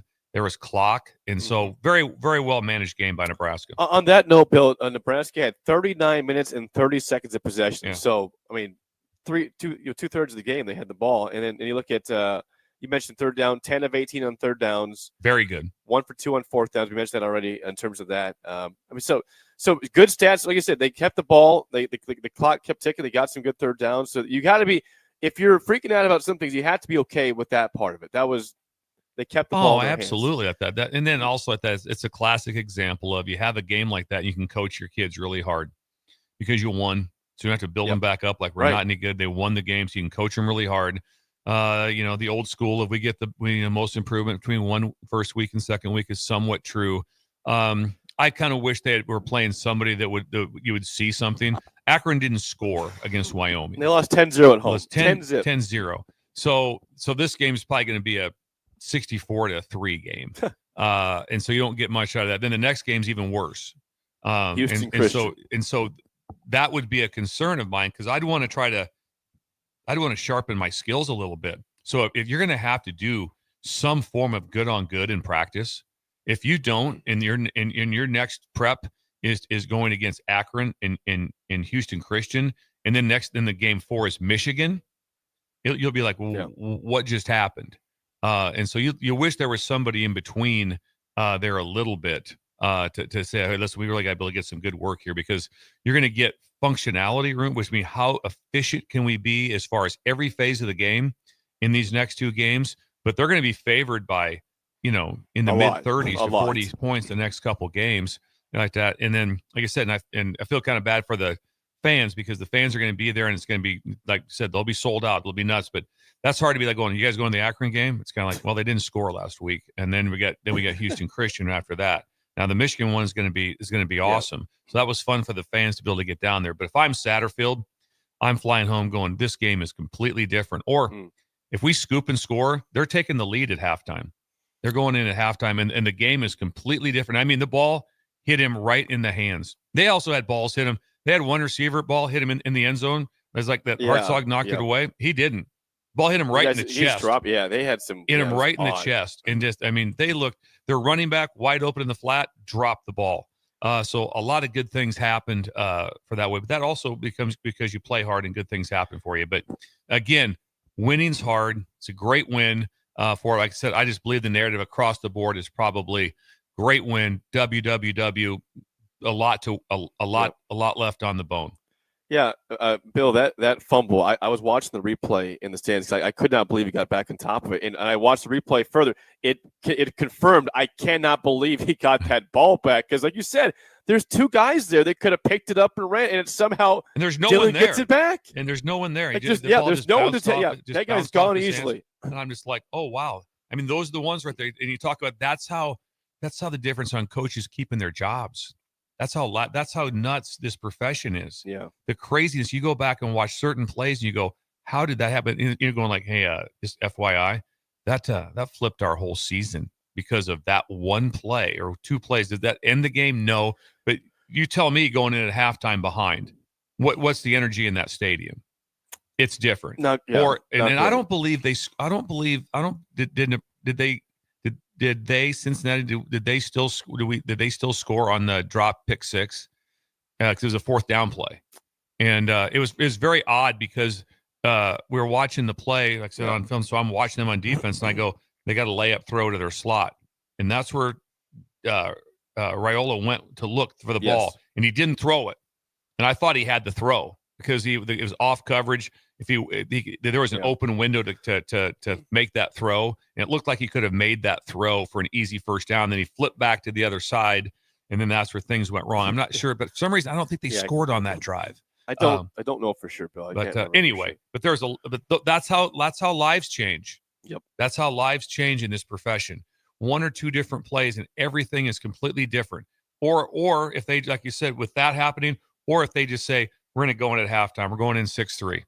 They would have. They had the first down like that. Because I remember when they punted the ball. That's fine. 6-3 down. I go, if they get a first down here, I go, they can just run the clock out. And they got the first down. And it was a I think if they would have challenged it, I'm a little surprised that Coach Rule didn't challenge it because I don't think he got the first. And it was a third. It would have been fourth down, and they would have had to punt, which obviously would have been better than the fumble that they had forced. But there's just so many little things, which is why the game is so fascinating, absolutely fascinating. Before we get to break, Bill, I assume in Lincoln, if people have their Halo custom lights, it'd probably be red and white to celebrate Nebraska. I would sure think so, Jake. They should. What did you have last time? Were you going to Mardi Gras again? No. We keep things we got to take sugar out. Okay. So it's kind of the low glow, kind of the dim lit lights, it's kind of a cream colored lights that we had on last night. Also, me and Rudy have noticed there's no one going to class. So there might have been an announcement, but there's nobody. We've seen one student, right, Rudy? We're looking out there right now. There's absolutely nobody. Usually we see hundreds of people going to class. It's a quiet day in Lincoln. There's no one going to class today. Okay, so there's one now, but we got maybe two now. All right. Yeah, just two. Yeah, quiet just two day in So Lincoln. so maybe they were listening to the show and they thought it was real. That there was no classes today. I'm not sure. We have that effect sometimes, Bill. We have some power like that. Hopefully people feel that. Halo Custom Lighting, also Neiman and Sons. Check those out. Neiman, get a hold of Josh McGuire's the one you want to reach out to. Josh McGuire's a spirit animal himself. Yes. Good friend of mine. You saw him at the wedding, Jake. He was dancing, and he's going to dance around your yard and show you how to get these lights is what he's going to do. And he'll dance for you. Josh McGuire. He will. When we come back, it's our first edition of the year of FSP's Field Storming Possibilities next on Early Break on the Ticket.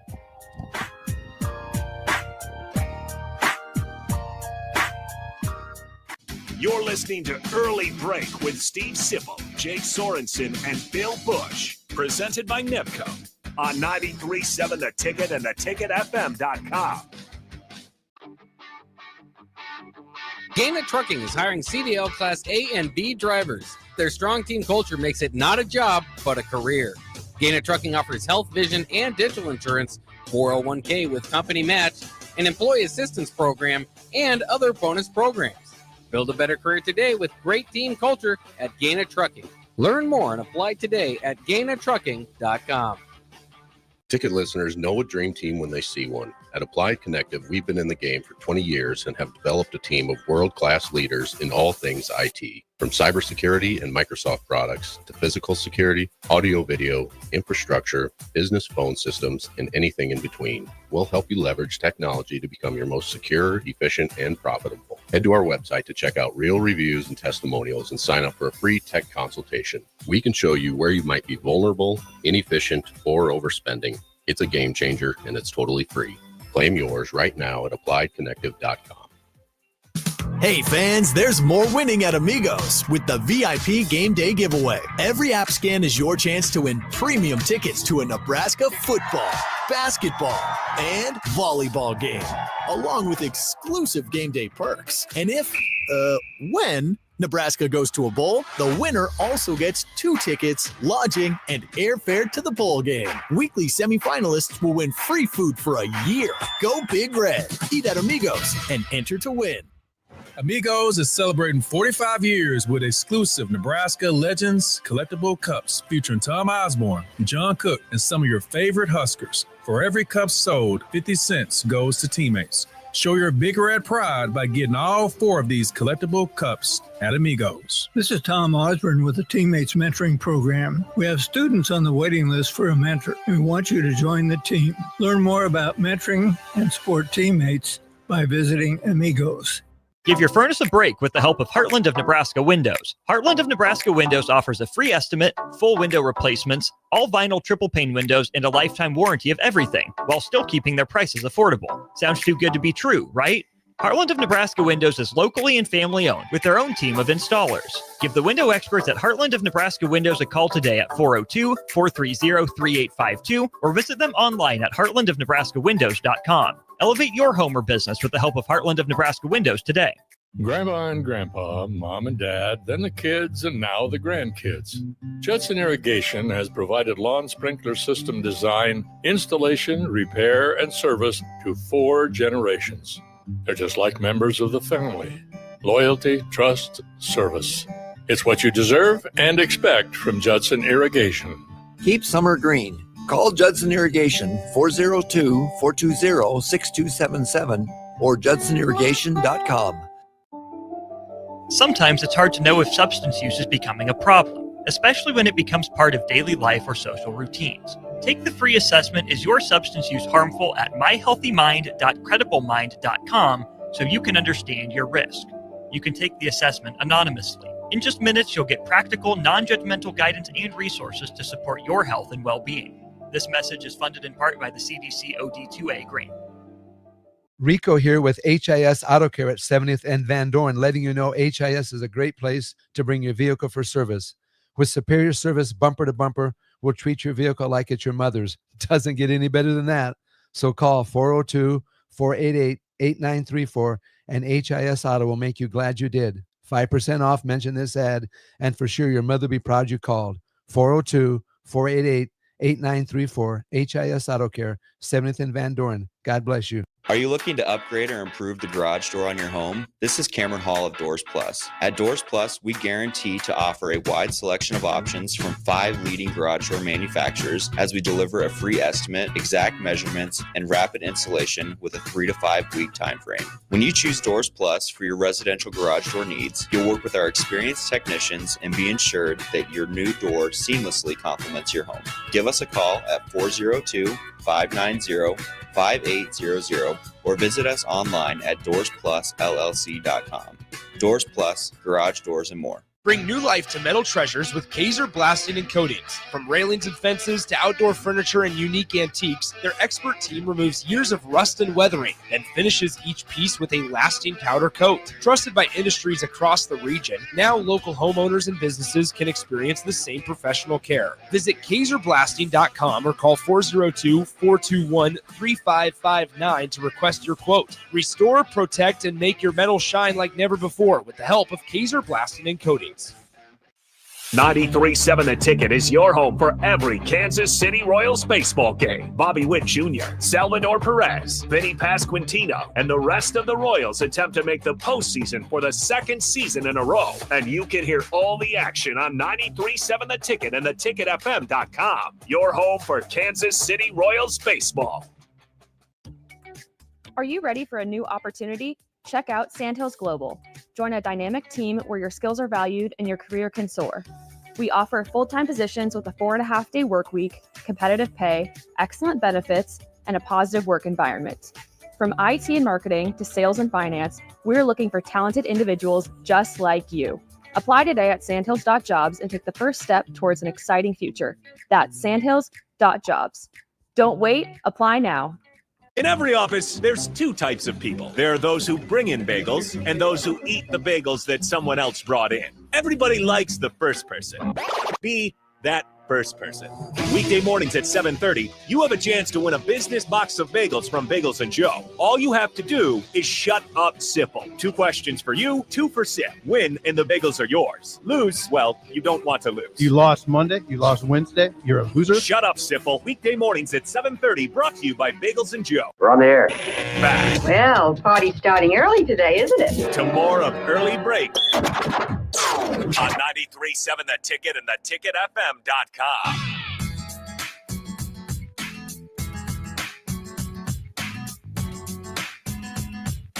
Bill, you had asked me yesterday if Tripp was going to be working at Computer Hardware. The answer is no. He was at the football game yesterday. Tripp was not. What happens? What do we do if we have a problem? I don't know. I guess you got to wait till he's back, or maybe rely on the help he has there. Hopefully, He has incredible help, Jake. He There'll has be no great help. problems. 70-0 in Lincoln, also Kearney, Hastings, and GI. Go see Tripp and the team. 45 years in business at Computer Hardware. They've been around for a long time. They'll be around for way longer as well. Computer Hardware. It is time for one of our favorite segments of the entire week of the year. FSPs. If you're new to the show, that means Field Storming Possibilities. And Bill, you have a couple games lined up you think could potentially it's be one FSPs. of our favorites. Oh, I love FSPs. What do you have today? Can I cut in on something real please quick, do. though, Yeah. just because from a breaker, Bud Seinhorst had shot a text to us. Okay. And you saw that. I did. He just texted me, how do you keep a straight face when referring to someone as Beef Taco? So we're talking on air, and it's like, well, Beef Taco has a question. And it's just, we don't use – I love part of the show. We Brett. don't use their names. We use their call names, and that is really when you get a chance to meet and they say to you, I have no idea what Beef Taco's name is. All he said to us on Wednesday night, "Hi, I'm Beef Taco." That's all he said. "Hi, I'm Blitzkrieg." It's incredible. I appreciate those breakers so much for those fun things. And thank you for Bud Seinhorst. He runs Lincoln and is very important to this to Lincoln. Yes, very big things. So thank you for Bud for doing that. Tonight, Auburn at Baylor, 100% field storming possibility. Matter of fact, it would take a lot. It'd have to be one of those games where if Baylor wins, maybe they're up by big points. I don't think it could happen. This is going to go down. Now, it's frustrating right now because of the massive, they've talked about, you saw, what was it? Oh, what school was it? Arkansas that said they could storm the field after a 3-minute wait, these different things. So, but field storming will still happen. And if field storming goes completely away, I won't be happy. Not going to lie to you. I like field storming. When you see, just take a look at what it looked like when Tennessee beat Alabama a couple years ago at Tennessee. Oh, it was such a scene. It was just, awesome. I mean, and guess what? That was so cool. So they talk about how we can't have field storming. And guess what? Pictures are up everywhere around their complex. That picture. Yep. So it's really cool Forever. stuff. Now, this might have to have a little bit of a dicey ending to it, but tonight also, Georgia Tech, Colorado. Okay. Could happen. It could happen at Colorado. It would have to be like an epic ending of some sort, an overtime play. Something happens where, but they will be juiced up. The fans will be ready to go, and it's a good student section. And also, here's what you have to look at. And Baylor is good at this. Colorado is an extreme. I think I need to study this and talk about this more, Jake. What fields are allowable? Some people you have to jump down, down. It's like a drop off. You'll see people jumping, and it's like, man, it's like a 10-foot drop. We have to go over a hedge. Remember, was it last year in South Carolina? Someone got lost in the hedge. I think it was right. So I it's forgot just about that. So Colorado, they're right there. Iowa would be an easy field storming possibility because it's so easy to get to. I know what you're going to say. Act like you've been there. Don't think that couldn't happen in Texas, Ohio State. Yeah. Don't think it couldn't happen, game. Especially if it's some sort of interesting ending like that. Again, a play where it comes down to the last play of the game. They hit a field goal to win or whatever it is, that could happen. An odd one here that doesn't, people won't resonate much with. Mississippi State out of the SEC going to Southern Miss. That's big. You're in the state of Mississippi. Mississippi State, they're SEC at Southern Miss. That's going to be extremely interesting. And Southern Miss, 99% think I've got this now, is that the coach came from Marshall and brought his whole team with him. Very much Indiana. So this is going to be very interesting. Bama at Florida State, be shot. If Florida State wins in any fashion, it's FSP. It's going to happen. So that was one for going to happen. That this one would be one that could be one you just go, I can't believe what I'm watching. LSU at Clemson. LSU at Clemson is one of those moments you go, how does this happen? Which gets me back to, again, how cool that none of these games are what? They're not neutral site games. The neutral site game, get rid of them. Play these things home and home. It's awesome. Notre Dame at Miami. I don't see Miami ever as a field storming type of environment, Jake. I just don't see it. A little bit more of a pro town, and you don't storm in the NFL. No. But Notre Dame, Miami, there is deep roots there of what in past there. And so I think that will be very interesting like that. So there are several possibilities. Generally what happens is we've always had what we always put down. They usually happen every and there's always a strange one though, where all of a sudden you're going to go, didn't see this one happening. And it's just fun to see the fan bases. We want no one hurt. We want no injuries. Absolutely. We want no buffoonery. Just fun. No idea. Just fun. And I will say this. Arkansas, it was Arkansas, right? With the 3-minute wait. I think you're right in that. Bill. Please, if it comes down to that, don't storm. Don't do the 3-minute wait. It's all about immediacy. No, it's about right away. The whole idea of the field storming is that it's just like, and everyone's like ready to go. There's like 10 seconds left, and it's just mayhem and ready to go. So yeah, what I'm concerned about, like in Arkansas, let's say they are going to. So all of a sudden, the crowd starts to push towards the field, and people are just getting smashed. And because that happened at the University of Wisconsin back in the 90s, there was a horrific time, and no one died, luckily, but 8 people stopped breathing. Wow! Because they got pushed up against like a chain link fence, and they were pushing when Wisconsin beat Michigan at home. And the chain link fence snapped, And so imagine the rush of people, and no one knows what's going on down below them. And it was horrific. And that's why they always say when they start to storm, don't stop them. If you stop them, they get overrun. And so we don't want injuries. No. So, but there's a possibility of some things happening. That's for sure. We love FSPs. We hope to see at least one every single week. Bill, there's the ones you get. I expect 6 or 7 options there. So got some options. We got to have one of them, please. That's FSP, sponsored by Kaiser Blasting and Coatings. Go to Jason, the team. Call them at 402-421-3559 or go to kaiserblasting.com for a quote today. When we come back, we'll wrap things up with the spillover next on Early Break on the Ticket.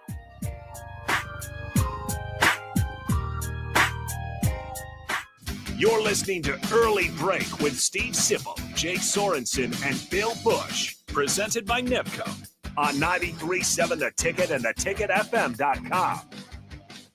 At Valentino's, we're on a mission for tradition. On every slice, for every bite. Golden baked crust, cooked to perfection every time. Savory sweet sauce that's made from our own secret recipe. Loaded with the perfect amount of fresh toppings and melty mozzarella cheese. It's the tradition that Nebraskans have come to love. From game day to every day. Valentino's. Taste the tradition. Are you looking to upgrade or improve the garage door on your home? This is Cameron Hall of Doors Plus. At Doors Plus, we guarantee to offer a wide selection of options from 5 leading garage door manufacturers as we deliver a free estimate, exact measurements, and rapid installation with a 3 to 5 week time frame. When you choose Doors Plus for your residential garage door needs, you'll work with our experienced technicians and be ensured that your new door seamlessly complements your home. Give us a call at 402-590-5800 or visit us online at DoorsPlusLLC.com. Doors Plus, garage doors, and more. Bring new life to metal treasures with Kaiser Blasting and Coatings. From railings and fences to outdoor furniture and unique antiques, their expert team removes years of rust and weathering, then finishes each piece with a lasting powder coat. Trusted by industries across the region, now local homeowners and businesses can experience the same professional care. Visit KaiserBlasting.com or call 402-421-3559 to request your quote. Restore, protect, and make your metal shine like never before with the help of Kaiser Blasting and Coatings. Nebco is hiring CDL drivers for ready-mixed concrete in Lincoln. With 3 plants across the city, there are plenty of opportunities to start or grow your driving career. They offer great pay, medical and retirement benefits, paid time off, and they cover the cost of CDL training. Apply today and receive a $2,500 hiring bonus. Since 1908, it's the employees that have formed the company's solid foundation. Start your career today with ready-mixed concrete. Visit nebcoinc.com. That's NEBCOINC.com. Ticket listeners know a dream team when they see one. At Applied Connective, we've been in the game for 20 years and have developed a team of world-class leaders in all things IT. From cybersecurity and Microsoft products to physical security, audio, video, infrastructure, business phone systems, and anything in between. We'll help you leverage technology to become your most secure, efficient, and profitable. Head to our website to check out real reviews and testimonials and sign up for a free tech consultation. We can show you where you might be vulnerable, inefficient, or overspending. It's a game changer and it's totally free. Claim yours right now at appliedconnective.com. In every office, there's 2 types of people. There are those who bring in bagels and those who eat the bagels that someone else brought in. Everybody likes the first person. Be that first person. Weekday mornings at 7:30, you have a chance to win a business box of bagels from Bagels & Joe. All you have to do is shut up, Sipple. 2 questions for you, 2 for Sip. Win, and the bagels are yours. Lose, well, you don't want to lose. You lost Monday, you lost Wednesday, you're a loser. Shut up, Sipple. Weekday mornings at 7:30, brought to you by Bagels & Joe. Gaina Trucking is hiring CDL Class A and B drivers. Their strong team culture makes it not a job, but a career. Gaina Trucking offers health, vision, and dental insurance, 401k with company match, an employee assistance program, and other bonus programs. Build a better career today with great team culture at Gaina Trucking. Learn more and apply today at GainaTrucking.com.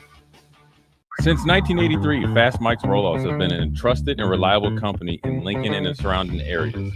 Fast Mike's handles all sides of construction projects, home renovations, or big cleanouts. With the perfect size dumpster to fit your needs, Fast Mike's Roll-Offs will haul it all. With same-day delivery in Lincoln, affordable rates, and top-notch service, Fast Mike's Roll-Offs make cleanup quick and easy. Call now at 402-450-6828 or visit us online at fastmikesrolloffs.com. Book your dumpster today. Fast Mike's Roll-Offs, cleanup made simple. We're on the air.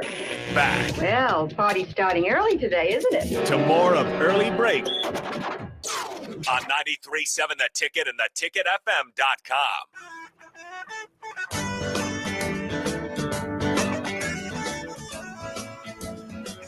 It is time for the spillover, sponsored by Raising Cane's Chicken Fingers. One love. Appreciate everybody hanging with us this morning on Low Sleep. We look forward to seeing you guys on Tuesday. We'll not be. There's no show with us on Monday, so we're going to take a little break. Be back Tuesday. Sip be back on Tuesday. Bill, have not heard from Sip this morning. It's 8:55. No response yet. I would imagine he probably got into bed at 3. That's probably what at the earliest, probably. I bet it was probably 3 o'clock. And he might even have another article he had to write at that time. So also at the end of the day, too, it's kind of hard just to shut down. I know a lot of fans just said that they would drive home.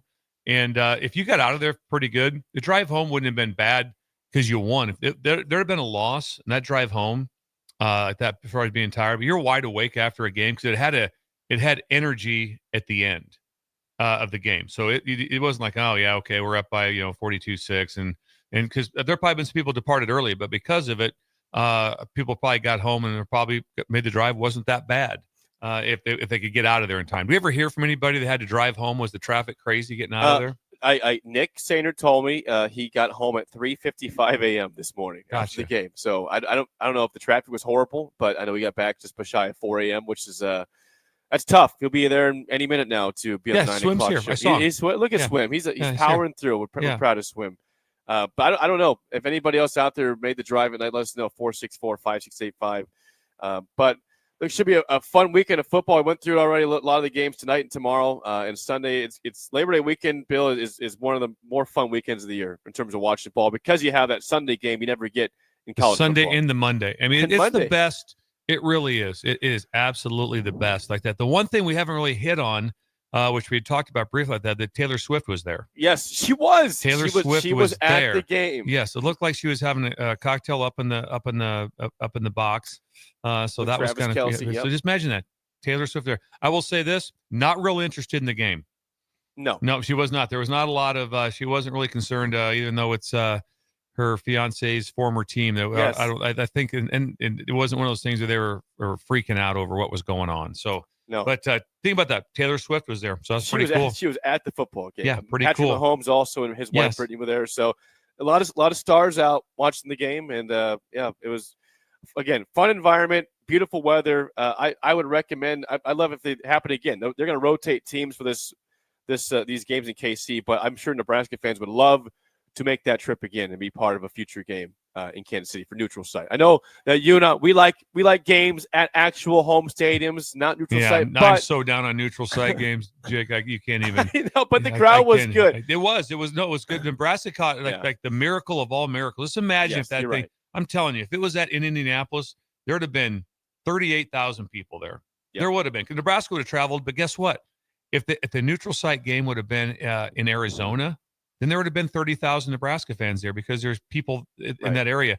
It's not an area like that. Nebraska doesn't populate the area very much in Indiana. No. That's just not where Indiana, Ohio area. That's not. So it'd been. And also, you guys have said every time, what's it like trying to get to Indianapolis? It's tough. It's really hard. It's a long drive, 9.5 hour drive. Most people would have opted on a Thursday. Say, you know what, I'm good.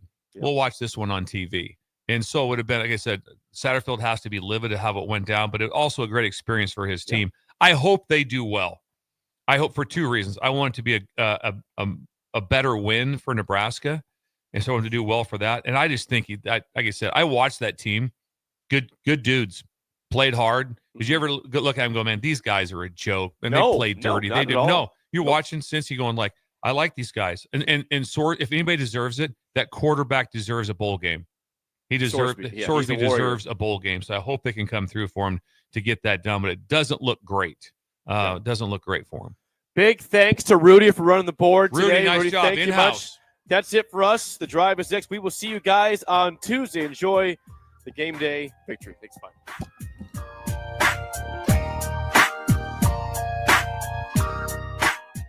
You're listening to Early Break with Steve Sipple, Jake Sorensen, and Bill Busch.